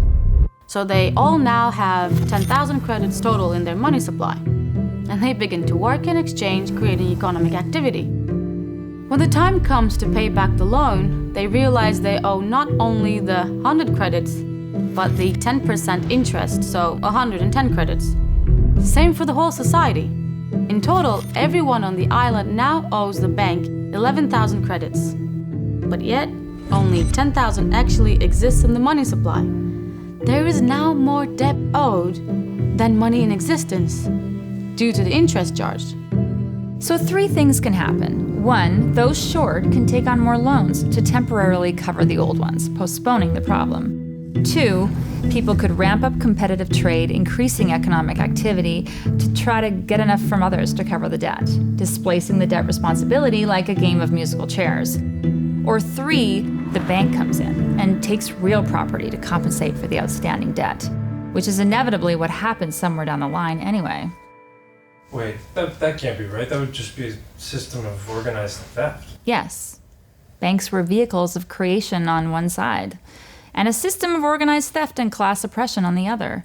But in a large, complex global society, one based on economic growth, money moves so rapidly it was very hard for the mechanics of this to be recognized, obscured by things like the boom and bust cycle, monetary expansion and contraction. Please continue. So back to our island again. But this time, for the sake of simplicity, let's remove the interest fee from the equation and focus only on the outcomes of competitive trade itself. So the 10,000 credits of money has been moving around through trade, labor, investment, starting businesses, hiring employees, and as is inevitable to the game, some businesses will outperform, winning disproportionate income, while others will fall behind, losing income. And naturally, those with more money can then increase their gaming advantage, becoming ever more competitive and, of course, more prone to keep winning. As the old adage went, the rich get richer and the poor get poorer. A small business with limited means simply can't compete with a larger one that can outperform them in the same service due to having more resources to work with. So on our island, we see an inevitable point in time where, say, 10% of that population managed to acquire 90% of the island's wealth, while the other 90% of the population now has only 10%. By the way, this isn't some arbitrary assumption. This can be modeled mathematically. The dynamics of mass competitive trade in any society always moves toward disequilibrium. So back to my point. When you put this together, a displaced debt burden and the application of interest, you can begin to see the insidiousness. An economic process based upon competitive advantage in trade that inevitably consolidates wealth, increasing that advantage, coupled with a financial system that is charging interest on loans that can never be fully repaid. So it's no surprise that in the early 21st century, the global economy had about 200 trillion in debt and only 80 trillion in outstanding currency. While in the United States, then considered the richest nation on the planet, half of the population had less than $1,000 in savings, while also spending more each year than they actually earned, just trying to keep up. While on the global level, nearly 50% of the population lived in poverty on less than $5.50 a day, as roughly 30 individuals, yes, 30, owned more wealth than the bottom half, 3.6 billion. Now, there are plenty of other intermittent things that contribute to this disparity. Offshore tax havens for the rich, the mythology of trickle-down economics where government favors business over the public's well-being, gaming strategies to restrict the power of unions and keep wages low, various shenanigans related to this thing called the stock market. But the financial system and its use of debt is really the foundation of it all. Wow. You would expect riots in the street if people really understood that. Well, there eventually were, but again, at the time, people just couldn't see it. But note, it wasn't until the complete abolition of debt on all levels that human slavery finally ended on this planet. Speaking of awareness, I'd like to talk a little about how the awakening started. I know Concordia was instrumental to technical change later on, but what about before that, perhaps starting in the 20th century? Well, it's sporadic. The largest move against this system was the Bolshevik Revolution in Russia, inspired by a man named Karl Marx. That brought about the Soviet Union, which existed for a couple decades. And it employed a top-down regulation system they called communism, but it proved to be inefficient and oppressive. It was also wildly opposed by Western capitalist powers, which sought to destroy it by any means necessary. Criticism was generally infused with civil rights movements. For example, Mahatma Gandhi, who helped liberate India from colonial rule, was notably against the system, recognizing its creation of poverty, once saying that poverty was the worst form of violence. Dr. Martin Luther King Jr. was also steadfast against capitalism, seeing it as a part of a system of oppression, fueling racism. Same for the Black Panther Party. That had chapters all over the world in the 1960s. You also had more academic-minded organizations, like the technocracy movement, largely inspired by famous economist Thorstein Veblen, who recognized that a society run by business people was a very bad idea. And by the 21st century, when economic inequality was reaching unprecedented extremes, coupled with a growing ecological crisis, many more were realizing something had to be done. But there is one that sticks out to me, in the context of the value system disorder present at the time. An iconic speech given by a man named Omar Badillo. Omar was born in poverty in Los Angeles, California. And as a young man, he just happened to win the largest state lottery ever in 2037. And he decided to use that money to solve the vast homeless crisis in his hometown. He funded nonprofits, established housing, treatment centers, not only getting people off the streets, but really helping them recover and acclimate, something that hadn't been done before. And they gave him a Nobel Peace Prize for it. But what he had to say during his speech wasn't exactly what they expected. Mine damer og herrer, det en glädje för oss att önska välkommen till vinnaren av Nobels fredspris, Omar Badillo.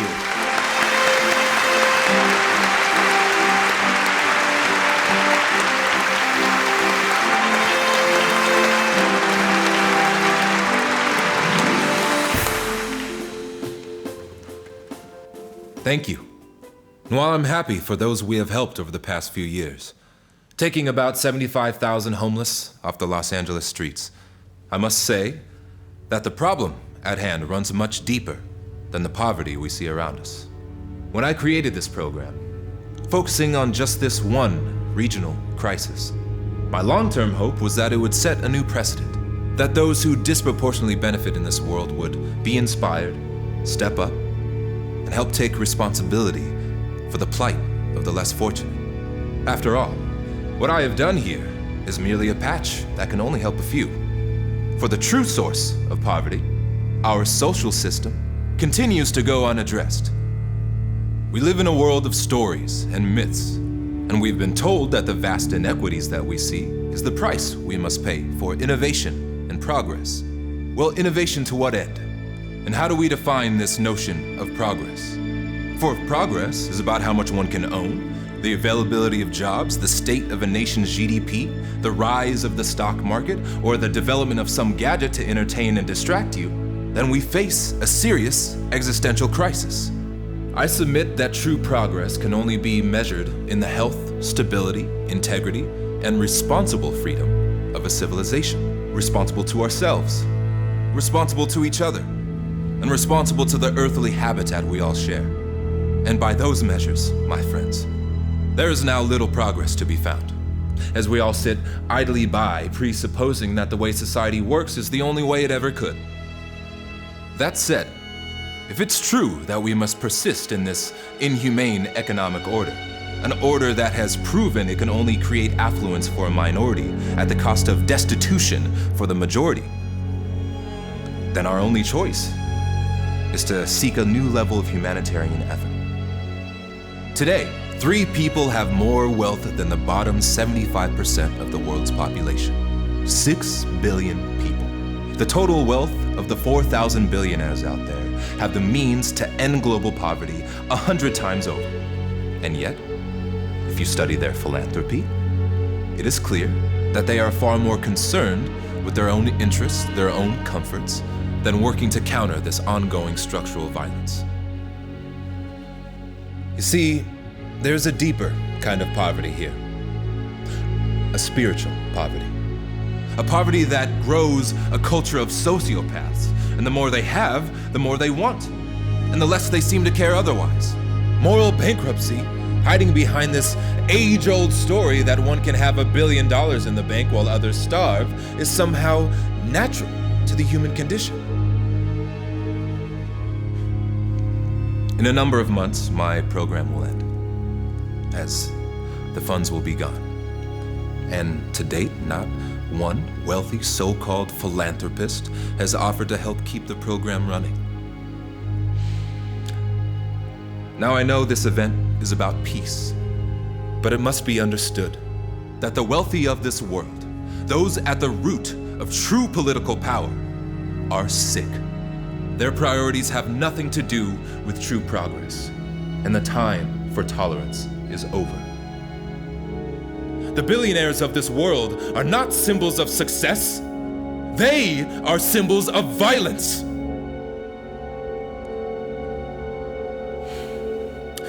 And until that violence ends, there will be no peace on this planet.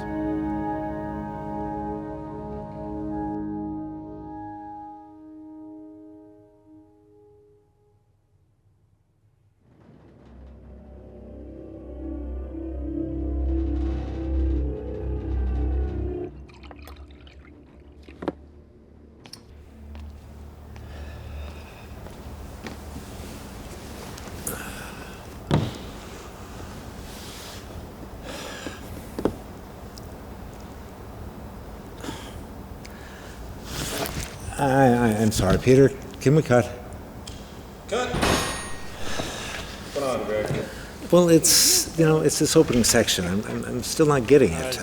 I know we've been through it, but it's just not landing for me. I'm just going to keep rolling here. Can you grab that color swatch for me? You have to think about the interpretation, reference to that. All right. Thank you. God, this tripod head is toilet. My latte was cold this morning. And that's my problem. Okay. Okay. I think I got it. Thanks. No problem. All right, everybody. Jesus. Take a screenwriting class, for Christ's sake. No one's gonna understand any of this shit. Camera. Rolling. Audio. Speeding. Slate. 237, take 2.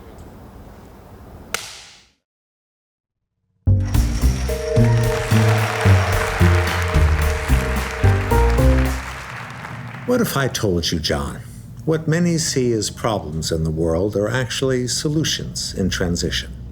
Is that some kind of Taoist riddle? Poverty, crime, war, disease, even the ongoing destruction of the habitat. What if they were actually productive forces, assisting a larger end? I suggest you lighten up on the Nietzsche. What separates us from the rest of the animal kingdom is that we have no natural predators.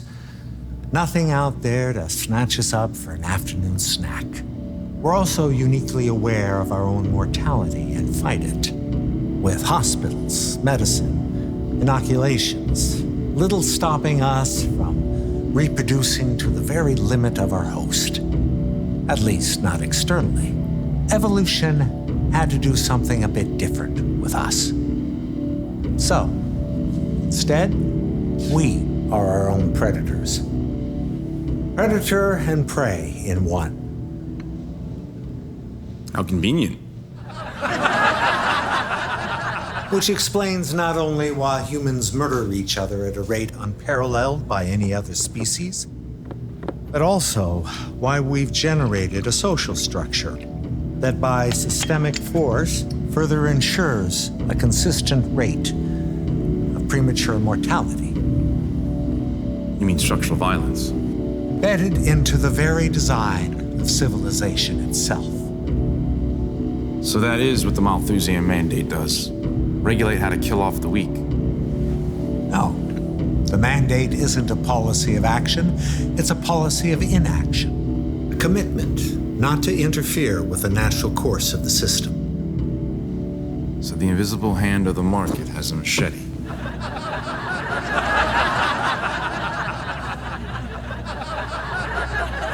I don't expect to win you over, John. I'm just telling you the way it is. I agree it's ugly, but without the premature death that capitalism brings in the form of inequality, that planet would have flown off its axis long ago.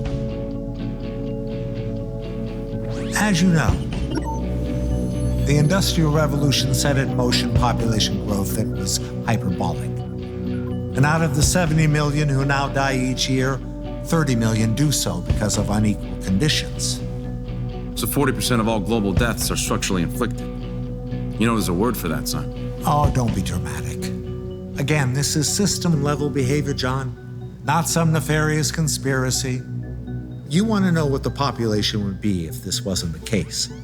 If we removed inequality-driven mortality for the last 100 years, accounting for fertility, about 16 billion would be sucking up resources on that planet today, with a carrying capacity still at only 10 billion. And you think things are messy now? First of all, Simon, when the great Reverend Thomas Malthus decided population would forever outpace resources, only 1 billion existed. We're almost 10 times that now, despite his projections. Second, in the modern era, the greatest predictor of regional overpopulation is poverty itself. If the world ever did abolish it, increasing education, population growth would dramatically slow, likely approaching equilibrium.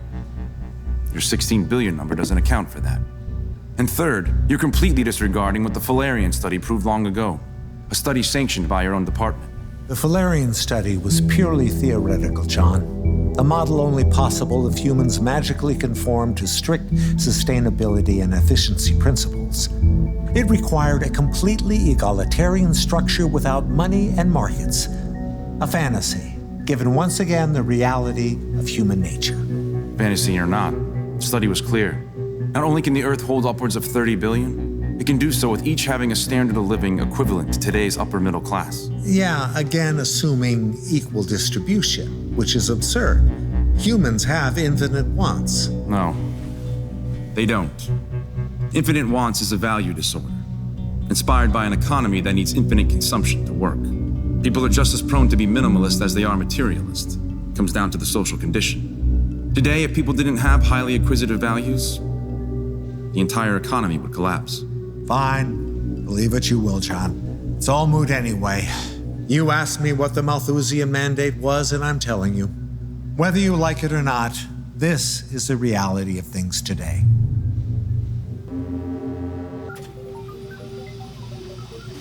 We got mandate metadata. Please tell me this is recording. It certainly is. Looks like John got his subterfuge.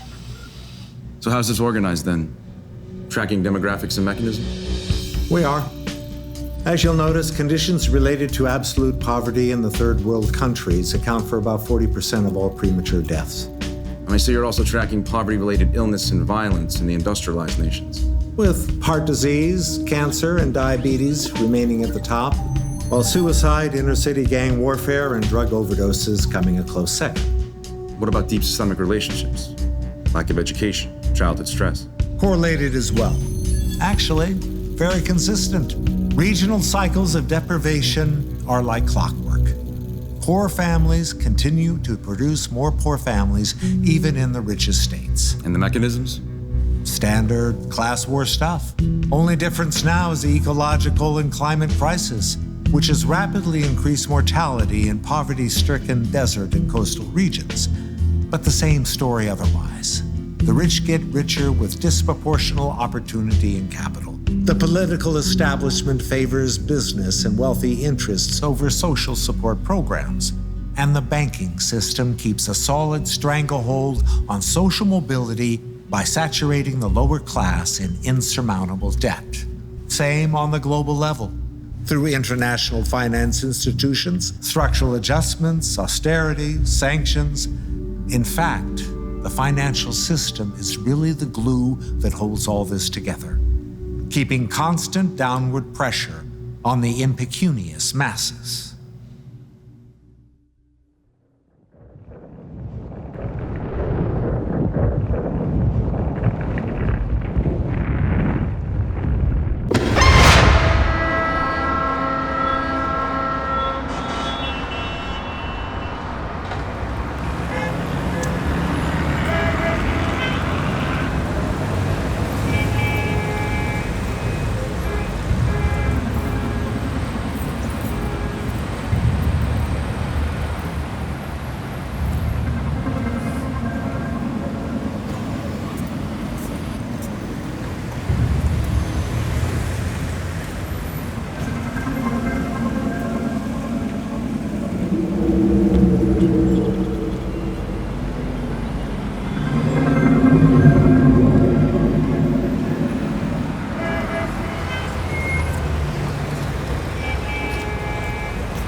Evacuate proximal region. Program will commence in 10, 9, 8, 7, 6, 5, 4.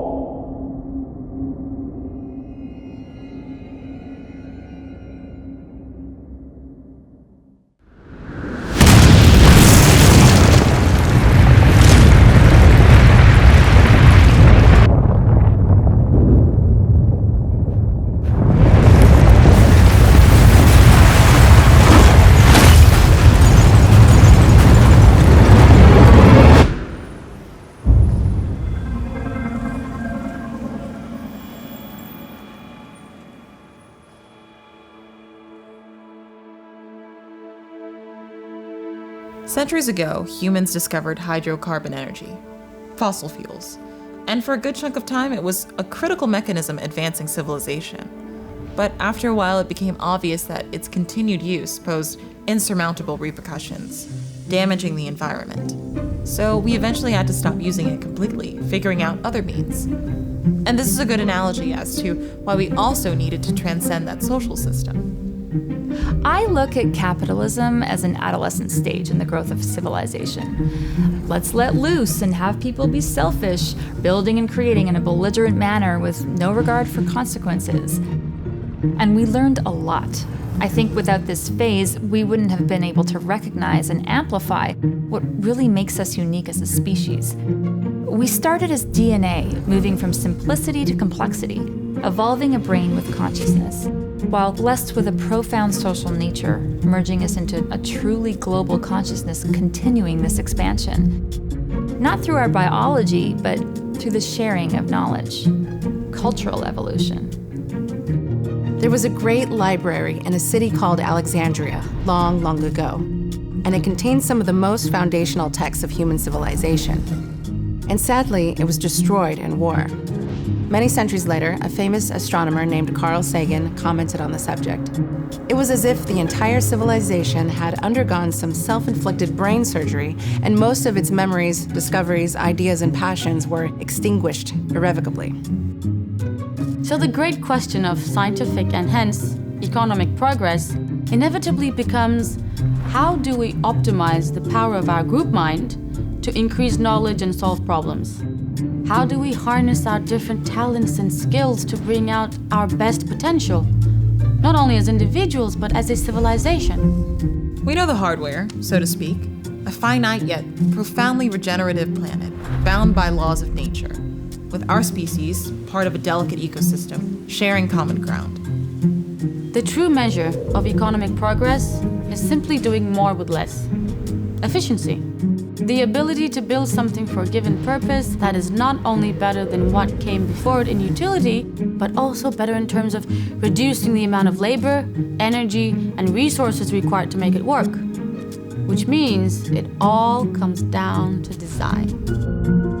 And back to my point about markets. The infrastructure it created set the groundwork for powerful new means to merge human talent and skill.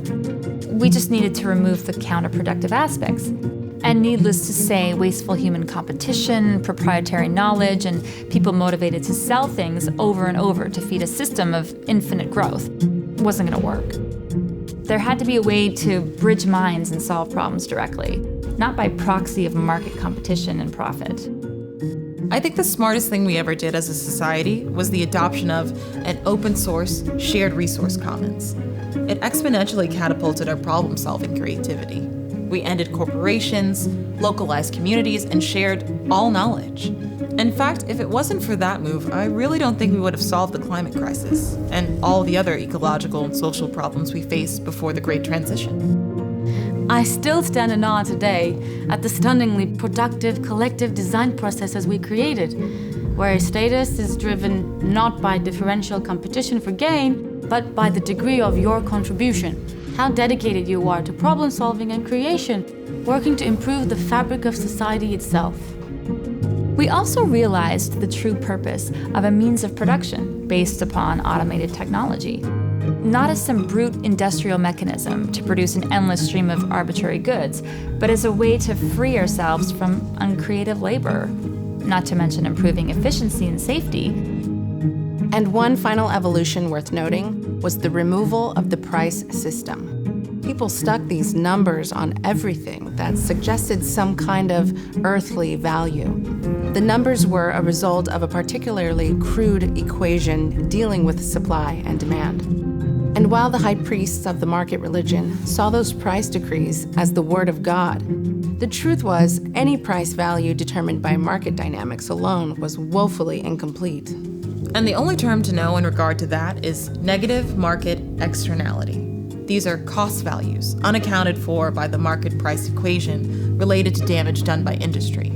For example, in the early 21st century, the running price of hydrocarbon energy was in a particular range. But yet there was actually an additional $5.3 trillion in cost every year as people worked to clean up the damage the use of hydrocarbons was doing to the planet. Same for the plastics industry, a serious problem back then. It had an externalized cost of $2.5 trillion a year just to clean up the oceans. In fact, if you went back and did the accounting for global industry as a whole, factoring in these negative market externalities, again, these costs not reflected in the set prices, you would find that no company on the planet was actually even profitable. So of course today, we have a very different system of accounting. We know almost exactly what's happening, or could happen, in downstream effects, and we improve our total system efficiency every single year because of it. It's a true economy, in other words. And all of this creates a very different social atmosphere. Today, our incentives are aligned. No one cuts corners. There's no reason to. No one's trying to improve some bottom line by disregarding our ecological stewardship or the well-being of others. We finally got it right. And I compare the footage of the way people behaved back then to the way they do now, with an astounding amount of pride and community, meaning and purpose. They don't feel alone. They know they have support, not just from their friends and family, but from the very design of the social system itself. A system designed to actually care. Imagine that.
The low polygon people are here.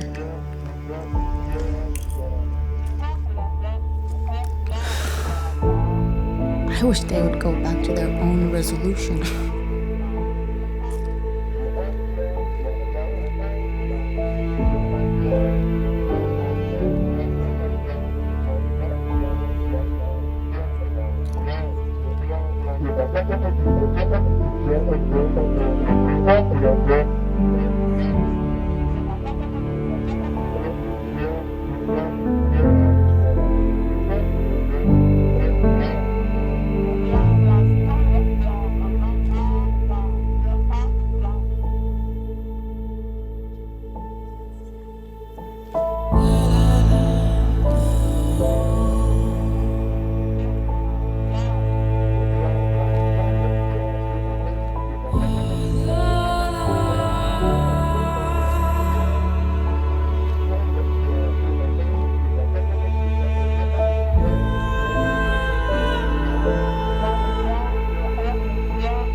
How are you still standing? What is that, your 10th drink?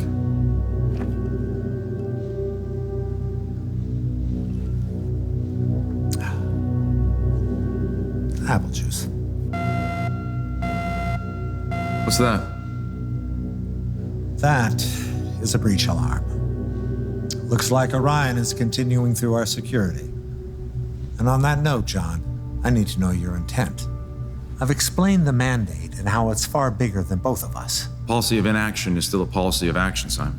Well, if you'd like, we could continue this colorful debate another time, assuming you're willing to assist us here now. Signal source. What are the regional markers? Well, that's part of the problem. The best we have is a desert region on the west side of North America, about 10,000 square miles. It's not too horrible. I assume your satellites have been scanning more remote terrain? Of course, nothing out of the ordinary has been seen. What about surveillance gaps?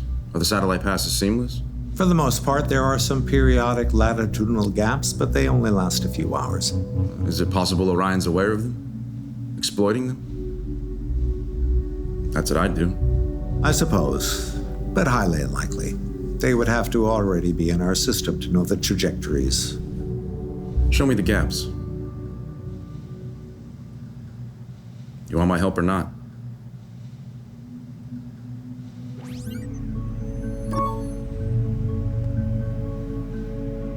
Zoom into the area in question. Perfect.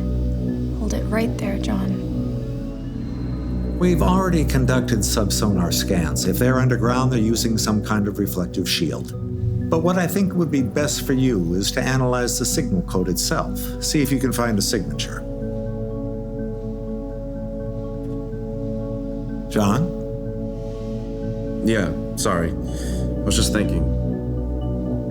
Hey, you remember that Aquaterra formation project we worked on years ago? Sounds like you need to get some sleep. Your attention span's going. And of course, how could I forget? Ionized nanotech pop-up islands from seawater. Too bad it never worked. We could have extended populations into the ocean, free up some space. Yeah. What other ambitious stuff do we work on? Those are some exciting times. Remember TRD Holoclub? Huh. A sci-fi classic. Tactile remote drone hologram. We played with that for a while here, but proved impossible. Light just can't merge like that. Yeah, too bad. Lots of uses for a fully controlled remote tactile human hologram.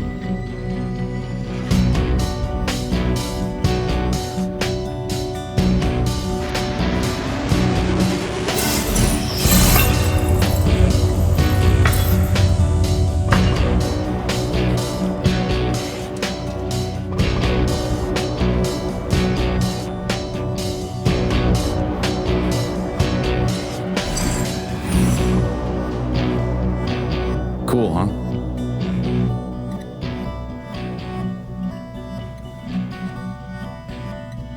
And it's at this juncture, Simon, I'm afraid I have to deliver some kind of protagonistical declaration of moral superiority to indicate the philosophical error of your ways.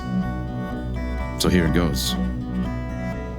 Those that seek to create in this world, those who embrace change as a natural force, helping to unify humankind as one entity in one shared direction, realizing that injustice anywhere is injustice everywhere, will always be one step ahead of the traditionalists, the preservers, the elitists, who in defense of their separatist identities and egoist fears, seek to divide, conquer, oppress, and destroy. The pursuit of livingry will always be one step ahead of the pursuit of weaponry. Orion doesn't exist, does it? Nope. We just put a virus in your firewall. Why? What's the point of all this? To expose the mandate, of course. which will be leaked shortly to every major news network. Oh, seriously? That's it? You think we can't absorb that? That we haven't perfected endless ways to deflate and confuse public perception when needed? Well, then I guess you have nothing to worry about. See you around, Simon.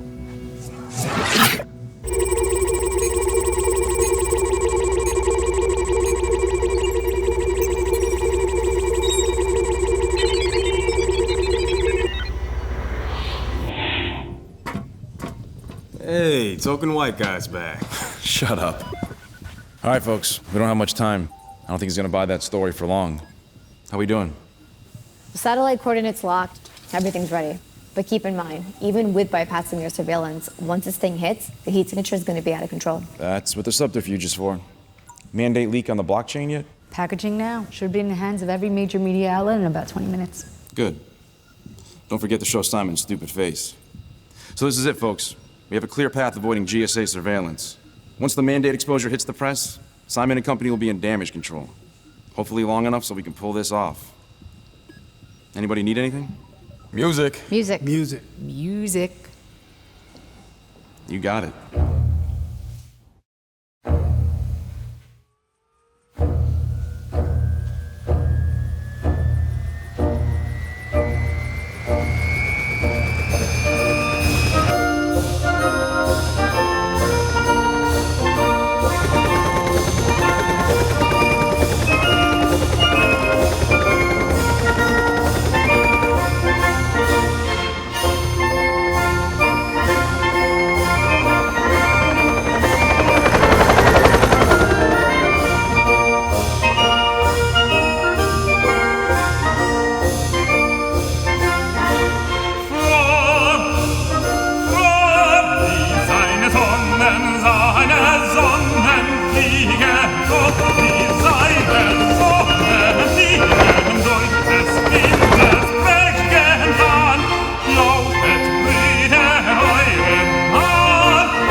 All right, everybody, come on.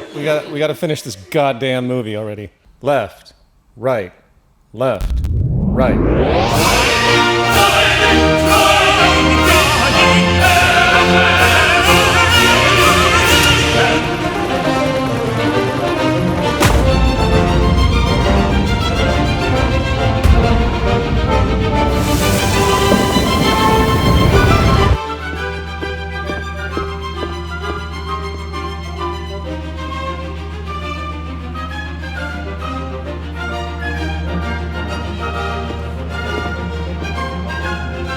Responding to this new leak by Concordia purporting to reveal a policy of neglect where the death of millions in poverty was deliberately accentuated by international trade policy. Leaked documents even include what appears to be video of GSA's current head, Simon DeVoe.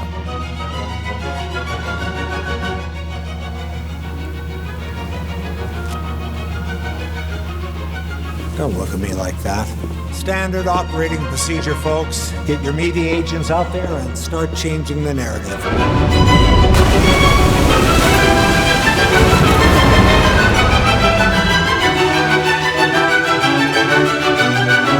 Sir? What is it? I don't know. We don't have visual coverage in that region yet. Send the drones.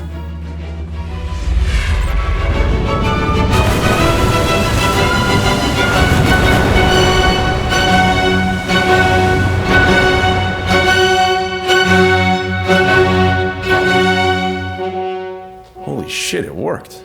Shall we alert the base? Indeed. The migration begins.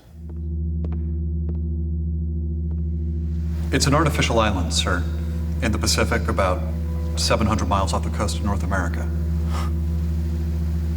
Holy shit, it worked. Scramble fighters to destroy?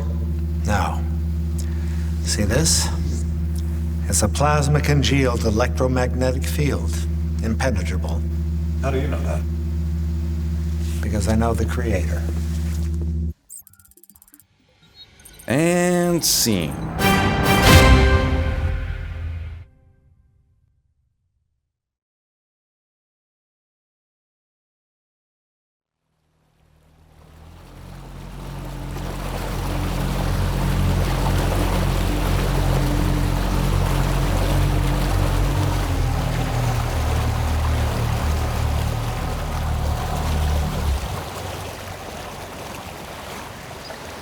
So we've just arrived at the colony of Concordia, where almost 1 million people have migrated to basically get away from the rest of the world.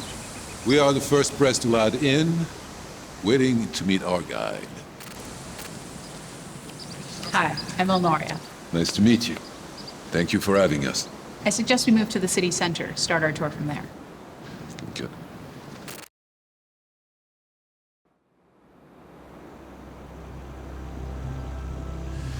So there's been a lot of speculation on the mainland about what goes on here. You're depicted as some kind of a cult, claims of human rights abuses, and your media is being censored pretty aggressively. Well, that's why you're here. This island wasn't created to escape the world. It was created to set an example, to change the world, show what's actually possible if humankind decided to work together. So where would you like to start? I guess technicals? How are you powering this place? Mixed renewable integration. The island's core baseload systems are solar, wind, and ocean, while localized kinetic energy capture, mixed-use reuse mechanisms are designed into most everything. Like footsteps? Footsteps, vehicle motion, pipe flows, anything that moves, we recapture. We're at about 5,000% efficiency, more energy than we know what to do with. That's insane. Not really. The Earth is, in effect, a perpetual motion machine. You people on the mainland could easily do the same thing, but your economic system simply isn't conducive to integrative design. Speaking of which, let's head to the development center around the corner. Okay.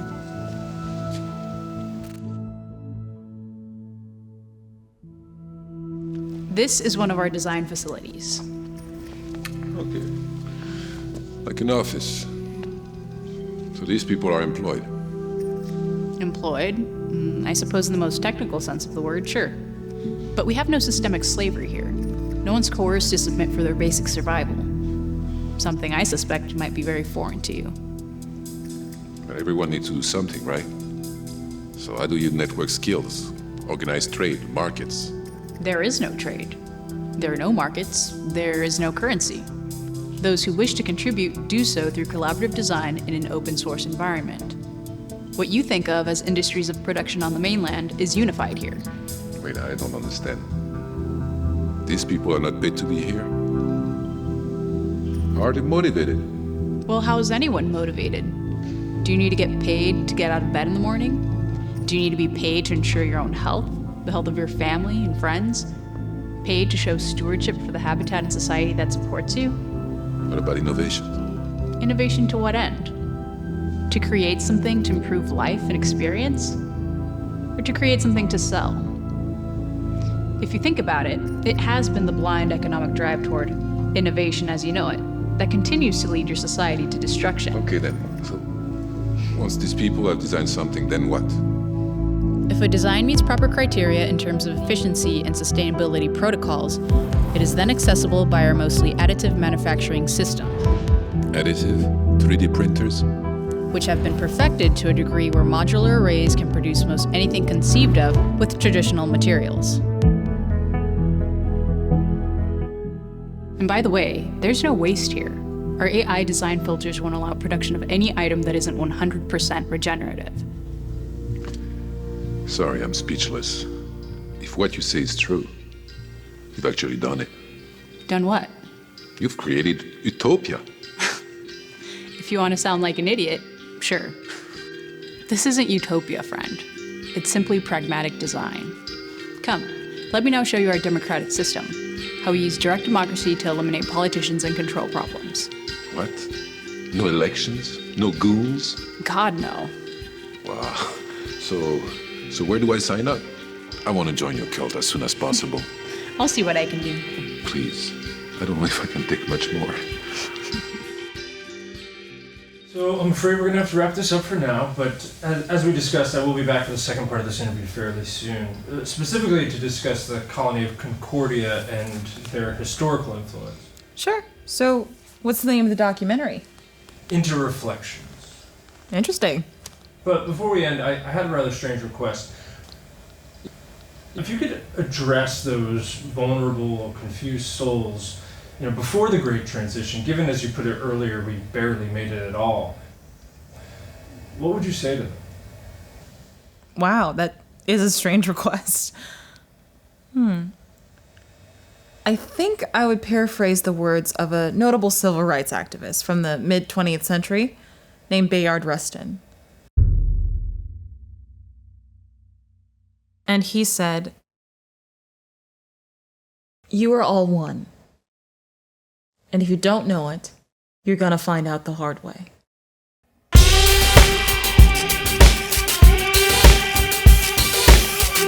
It's a bacchanalia, it's a cornucopia, champagne and a caviar. What else is there? Swimming pool and fancy yacht, vacation in the south of France. You got anything you want? What else is there?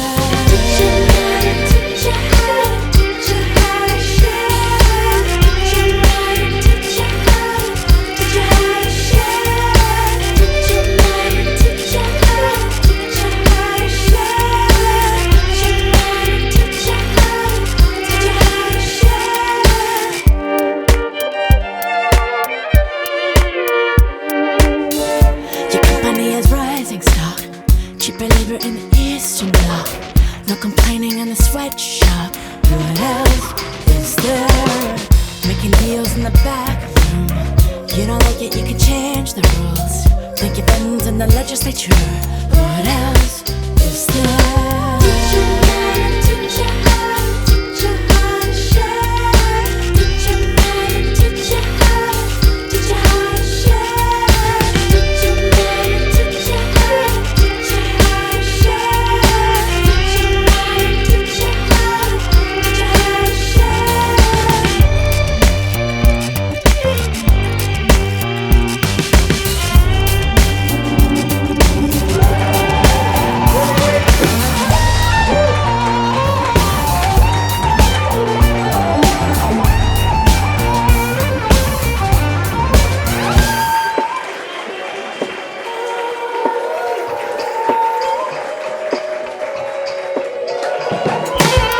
Never felt like we had enough. Rougher checks don't buy that much. Started working from 8 on up.